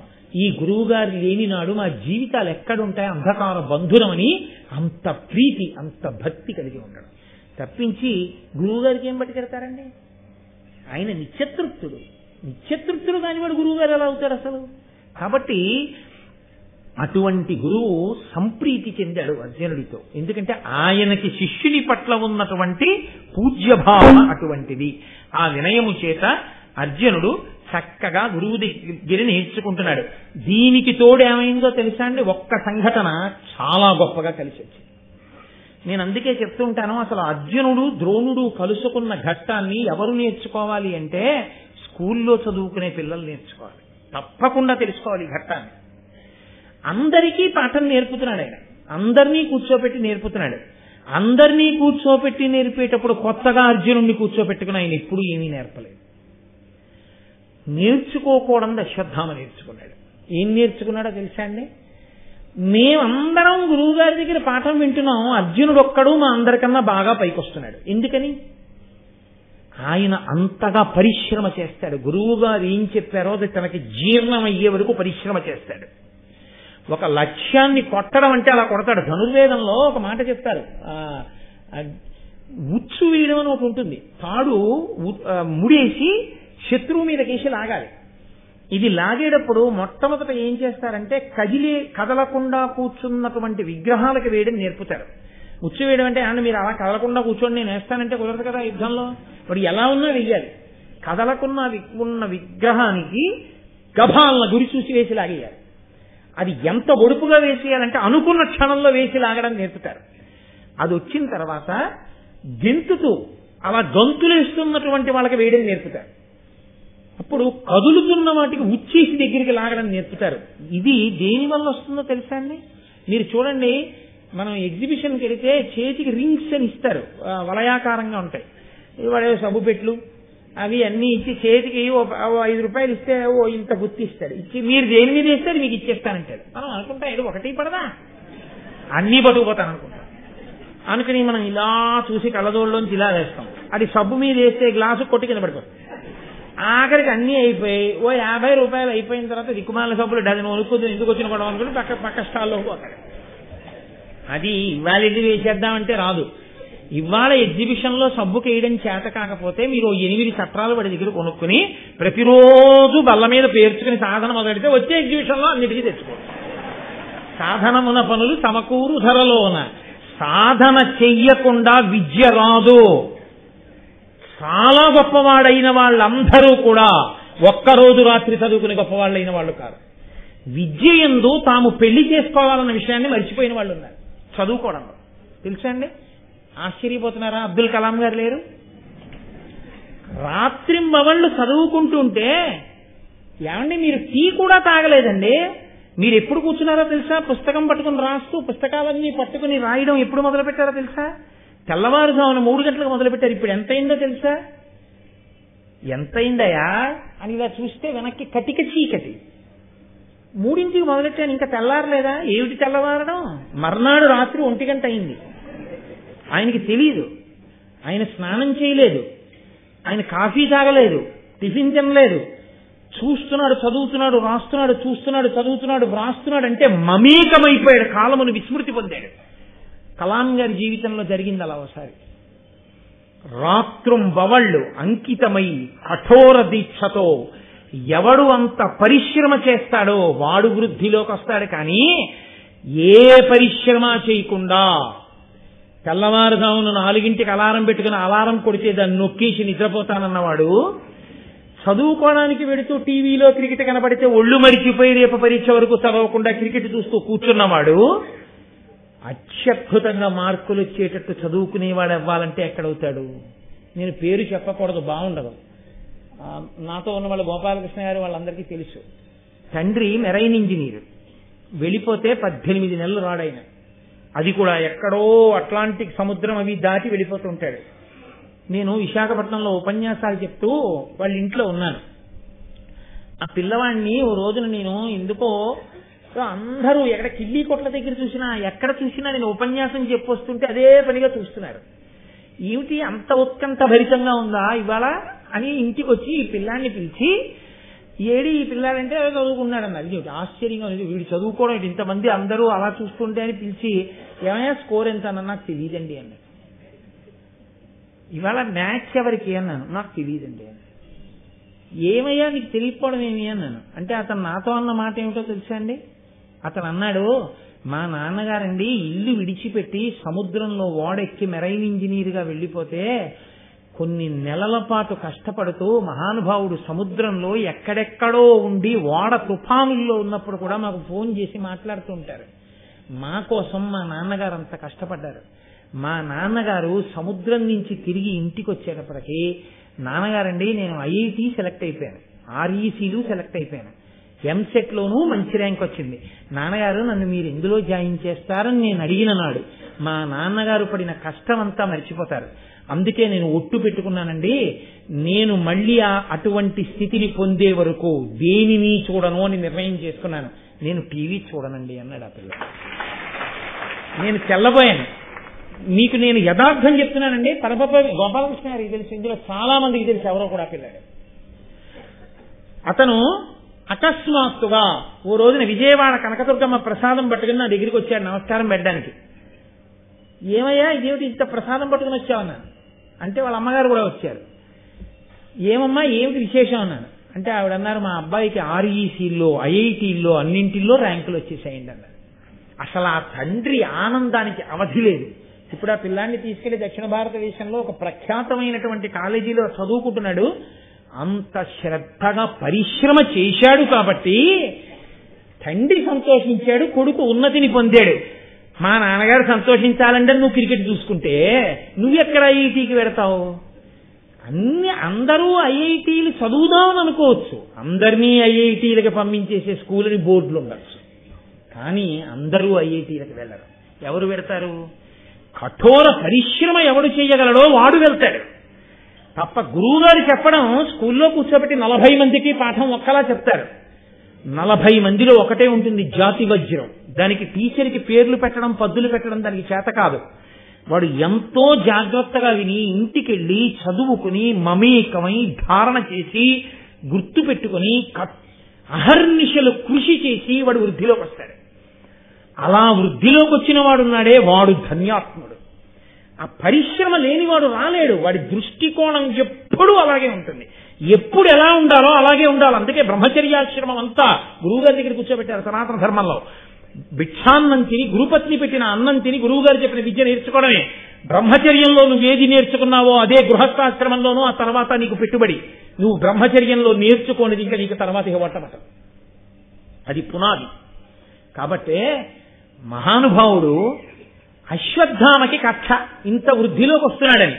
గురువుగారి కొడుకైతే గురువుగారి విద్య అంతా వస్తుందా? గురువుగారి మనసు మెచ్చుకునేటట్టు గురువుగారు ఓ మాట చెప్పి వెళ్ళిపోతే అంత కఠోరమైన సాధన చేస్తే నీకు వస్తుంది. కాబట్టి వెళ్ళాడు అర్జునుడు. ఎప్పుడూ ఒక మాట చెప్పేవాడు, చీకట్లో మాత్రం అర్జునుడికి అన్నం పెట్టవద్దు అని చెప్పేవాడు. అన్నం వడ్డించి ఆయనకి. ఎందుకని? పగటిపూటే లక్ష్యాన్ని అలా కొట్టేస్తున్నాడు. చీకట్లో కూడా బాణం వెయ్యొచ్చు అన్న ఆలోచన వస్తుంది. చీకట్లో కానీ దీపం నిధనం అయ్యాక గబుక్కుని ఇక్కడ పప్పు ఉందని ఊహించుకుని పప్పుని ఇక్కడ కూరుందని ఇంతకు ముందు చూసిన దాన్ని లాగి తిన్నాడు అనుకోండి, అకస్మాత్తుగా సూర్యాస్తమయం అయిపోయినా లక్ష్యాన్ని కొట్టేస్తాడు. చూసి గుర్తుపెట్టుకున్నాడు కాబట్టి. బట్ చీకట్లో బాణం వేయడం అన్న ఆలోచనే అర్జునుడికి రాకూడదంటే ఆయన అన్నం తింటున్నప్పుడు దీపం ఎట్టి పరిస్థితుల్లో లేకుండా మాత్రం ఏది వడ్డించద్దని చెప్పాడు. అరిచేతిని అడ్డుపెట్టి సూర్యకాంతిని ఆపుతారా? వృద్ధిలోకి వచ్చేవాడికి మీరు ఏ ఆలోచనలు చెప్తే వాడు వృద్ధిలోకి రాకుండా ఉంటాడు. ఒకరోజు అన్నం పెట్టారు. అర్జునుడు అన్నం తింటుంటే దీపం నిధనం అయిపోయింది గాలికి. ఈశ్వరుడు లేడండి. ఆయన ఈ పచ్చడి తీసి ఇలా కలుపుకుని అన్నం తిన్నాడు. ఆయనకు ఆలోచన వచ్చింది, దీపం లేదు, పచ్చడి ఇక్కడ ఉందని చూశాను, ఇలా తీసి కలుపుకు తినగలిగాను. కాబట్టి చీకట్లో లక్ష్యాన్ని ఎందుకు కొట్టలేను? భోజనం చేసి ఉత్తరాపోసనం బట్టి బయటికి వెళ్ళిపోయి ధనస్సు బాణం తీసుకుని సాధన మొదలెట్టేశాడు. ఉత్సాహం ఉన్నవాడికి సమయం ఏమిటండి? సంతోషం అంటే ఇప్పటికున్నారు ఎందరో మహాపురుషులు. అలా చదువుకుంటూనే ఉంటారు, జపం చేసుకుంటూనే ఉంటారు, ఆ పద్యాలు తలుచుకుంటూనే ఉంటారు. పనికి మాలిన వాడికి బోరు, పనికొచ్చేవాడికి ఈశ్వరుడిచ్చిన సమయం సరిపోదు. అసలు ఏ పని వంట పట్టకపోతే వాడికి ఏమీ తోచదు, ఎప్పుడు ఏవో పనికి మాలిన పనులు. అసలు నిజంగా వివేకం కలిగిన వాడికి ఎంత ఆయుర్దాయం ఉండనివ్వండి, ఆయనకి సరిపోదు. ఎన్ని గ్రంథాలు పరిశీలిస్తావు? ఒక్క పద్యం చదివితే మనసు పరవశించిపోతూ ఆ జపం చేసుకుంటూ పూజ చేసుకుంటూ కూర్చుని చదువుకుంటుంటే అయ్యో దిక్కుమాల ఉద్యోగాలు ఎన్నాళ్ళు, జీవితం ఇప్పటికి 30 ఏళ్ళు 26 ఏళ్ళు 27 ఏళ్ళు ఈ ఉద్యోగం కోసం అయ్యో ఎంత విలువైన సమయం అంతా పోయింది. ఇంకా ఎన్నాళ్ళు చేస్తాం, చేశాంగా, ఏదో సంపాదించాం, పిల్లలు వృద్ధులు ఎప్పుడు వదిలిపెట్టేద్దాం, ఇంకా వదిలిపెట్టేసి ఇంకా ఎప్పుడు కూర్చుని హాయిగా ఈశ్వరారాధన చేద్దాం, ఎప్పుడు ఇంకా అన్ని గ్రంథాలు అన్ని వ్యాఖ్యానాలు ఎప్పుడు చదువుతాం అని రాత్రింబవళ్ళు చదువుకుంటాడు. ఎంత వయసు సంబంధం లేదు. కనురెప్పలు వాలిపోయి ఇలా పైకెత్తలేకపోతే రామాయణానికి వ్యాఖ్యానం చేయవలసి వస్తే ఒక మహానుభావుడు శిష్యుల్ని పిలిచి, ఒరే కళ్ళకి దారాలు కట్టి కనురెప్పల వెంట్రుకలకి వెనక నుంచి దారాలు వేసి లాగండి, లాగితే మూలం వంక చూస్తూ నేను ఒక్కసారి చదివి ఇలా అంటాను, కళ్ళ నీళ్లు కారే లోపల మళ్ళీ రెప్పలు వదలండి, నేను వ్యాఖ్యానం చెప్తాను రాయండి అని చెప్పి వ్యాఖ్యానం రాయించాడు ఒక ఆయన. ఈశ్వరుని యందు ఆతృత ఉన్నవాడికి కనురెప్పలెత్తలేనప్పుడు కూడా వాళ్ళు గ్రంథాలు చదివి వ్యాఖ్యానాలు ఇచ్చారు. ఆతృత నీకుండాలి. ఆతృత లేని వాడిని మీరు ఏమి కాపాడిస్తే వాడు వృద్ధిలోకి వస్తాడు, మీ పిచ్చి మిగులుతుంది. కానీ వాడికి ఆ ఉత్సాహం ఉంది, వాడిని తీసుకెళ్లి ఎలిమెంటరీ స్కూల్లో పెట్టండి, మున్సిపల్ స్కూల్లో పెట్టండి, వాడు మహాత్ముడై వృద్ధిలోకి వస్తాడు. మనం చదవట్ల పేపర్లో సివిల్ సర్వీసెస్ కి ఎక్కడో శ్రీకాకుళంలో చిన్న కుగ్రామంలో మున్సిపల్ స్కూల్లో చదువుకున్న వాళ్ళు IAS కి సెలెక్ట్ అవుతున్నారు. తల్లిదండ్రులు చదువుకోవడానికి రూమ్ ఇచ్చి, ఓ మంచం ఇచ్చి, ఓ పరుపు ఇచ్చి, ఫీజులు కట్టి, యూనిఫారాలు పెట్టి, ఒంటి నిండా రకరకాలుగా యుద్ధానికి వెళ్లే వీరులు పెట్టుకున్నన్ని బిళ్లలు పెట్టుకుని, బ్యాగులు పెట్టుకుని, రిక్షాలు ఎక్కి, మోటార్ సైకిల్ ఎక్కి, స్కూటర్లు ఎక్కి, ఆఖరికి క్లాస్ రూమ్లన్నీ కూడా కోళ్లు పెంచుతారే పౌల్ట్రీ ఫార్మ్స్, కదిలితే ఎక్కడ క్యాలరీస్ పోతాయో అని చెప్పి అన్నిటినీ పక్క పక్కన కదలడానికి లేకుండా పెట్టేసి, అక్కడే మేత పెట్టేసి, అక్కడే తినేసి, అక్కడే మలాన్ని విసర్జించేస్తే, అక్కడే కింద తీసేసి, ఆఖరికి తీసుకొచ్చి కంఠం కొట్టేసినట్టు అందరినీ ఒక బల్లకి 8 కూర్చోబెట్టేసి, ఇక్కడ ఇన్ని అని ఏవో బోర్డులు పెట్టి, ఒంటి నిండా బిళ్ళలు పెట్టి తీసుకొచ్చి చెప్తే వాళ్ళందరూ పెద్ద విద్యావంతులు అయిపోతారని మీరు అనుకుంటున్నారా? ఎవడికి లోపల ఉత్సాహం ఉందో, ఎవడు అలా చదివి వృద్ధిలోకి రావాలనుకున్నాడో వాడొస్తాడు. ముందు అది బోధ చెయ్యాలి, ఆ ఉత్సాహాన్ని బోధ చెయ్యాలి. దానికి మహాభారతం ఆలవాలం. మహాభారతం రాకుండా, మహాభారతం ధర్మం తెలియకుండా నువ్వు తయారు చేస్తే మాత్రం వాడి దేశానికి పనికొస్తాడా? సంస్కారం లేని విద్య ఎవడకి కావాలి? శీలం లేని చదువు ఎవడకి కావాలి? అది మనకి నేర్పింది మహాభారతం. నా ఆవేశము సహృదయముతో అర్థము చేసుకున్నవాడు పాట. కాబట్టి చీకట్లో అన్నం తిన్న అర్జునుడు వెంటనే బయటికి వెళ్ళి బాణాలు తీసి సంధిస్తున్నాడు. ఆ బాణముల యొక్క చప్పుడు వినపడుతోంది ద్రోణాచార్యుల వారికి. చమక్ చమక్ అని ఆయన గబగబా బయలుదేరి వచ్చాడు. ఎక్కడున్నాడు యోగ్యుడైన శిష్యుడని గురువు తాపత్రయపడతాడు, అప్పచెప్పేయాలి. అందుకని ఆయన గబగబా వచ్చి చూసి కౌగలించుకున్నాడు అర్జునుడిని. కౌగలించుకుని, నాయన నీ చెప్పలేదే చీకట్లో బాణం వేయమని? అన్నం తినొచ్చి అందరూ పడుకున్నారా? నువ్వు ఒక్కడివి ఇలా విలువిద్య చేసి సంధించుకుని నువ్వే నేర్చుకుంటున్నావా? శహబాష్, నీకు ప్రమాణం చేస్తున్నాను రా. అతని అస్త్ర విద్యాభియోగమునకు ప్రియ శిష్య వృత్తికి పెద్ద మెచ్చి అన్న ధనుర్ధరులన్యులు నీకంటే అధికులు కాకుండునట్లుగాగా గరపుదు విలువిద్య ఘనముగానని పల్కి ద్వంద్వ సంకీర్ణ యుద్ధముల తెరగు రథ మహీ వాజి వారణములపై నుండి దృఢ చిత్ర సౌష్ఠవ స్థితులదేయ బహువిధ వ్యూహ భేదనోపాయములను సంప్రయోగ రహస్యాతిశయముగాగ గరపే అర్జునుడు దొంటి భార్గవుడు వింట నిచ్చిడే అని పొగడంగా ఎల్లజనులు. ఏనుగు మీద నిలబడి, గుర్రం మీద నిలబడి కూర్చుని 10 మందితో, 100 మందితో, 1000 మందితో, ఒక్కడితో ఏ అస్త్రాన్ని ఎప్పుడు ఎలా ప్రయోగించాలో, ఎలా ఉపసంహారం చేయాలో, దేని మీద ఏది వెయ్యాలో, ఇలాంటి విద్యని నీకు నేను తీసుకొచ్చి కృపించేస్తాను అర్జున. ఇదే సాధనతో, క్రమశిక్షణతో నిలబడు. నిన్ను మించినటువంటి వీరుడు భరతఖండంలో ఇంకొకడు ఉంటాడు అని ఆ మాట అంటే అర్జునుడు పొంగిపోయి గురువుగారి పాదముల మీద పడి నమస్కారం చేశాడు. ఎక్కడ క్రమశిక్షణ ఉందో, ఎక్కడ సాధన ఉందో, ఎక్కడ తాపత్రయం ఉందో అక్కడ గురువు గారి అనుగ్రహం ఉంటుందని మనకి నిరూపణం చేస్తూ నన్నయ్య గారు మన పిల్లలకి ముందు మనం ఏది నేర్పాలో మనకి చక్కటి పాఠం పెద్దలకి పిల్లలకి కూడా చెప్తూ అత్యద్భుతమైన ఘట్టం ఇచ్చారు. గురు శిష్యులిద్దరూ గొప్ప స్థితిలో కలుసుకున్నారు. దయచేసి మీరు ఎవ్వరు ఒక్కరూ కూడా లేవద్దు. అత్యంత గొప్ప ప్రకటన ఒకటి మీకు చేస్తాను ఇవాళ.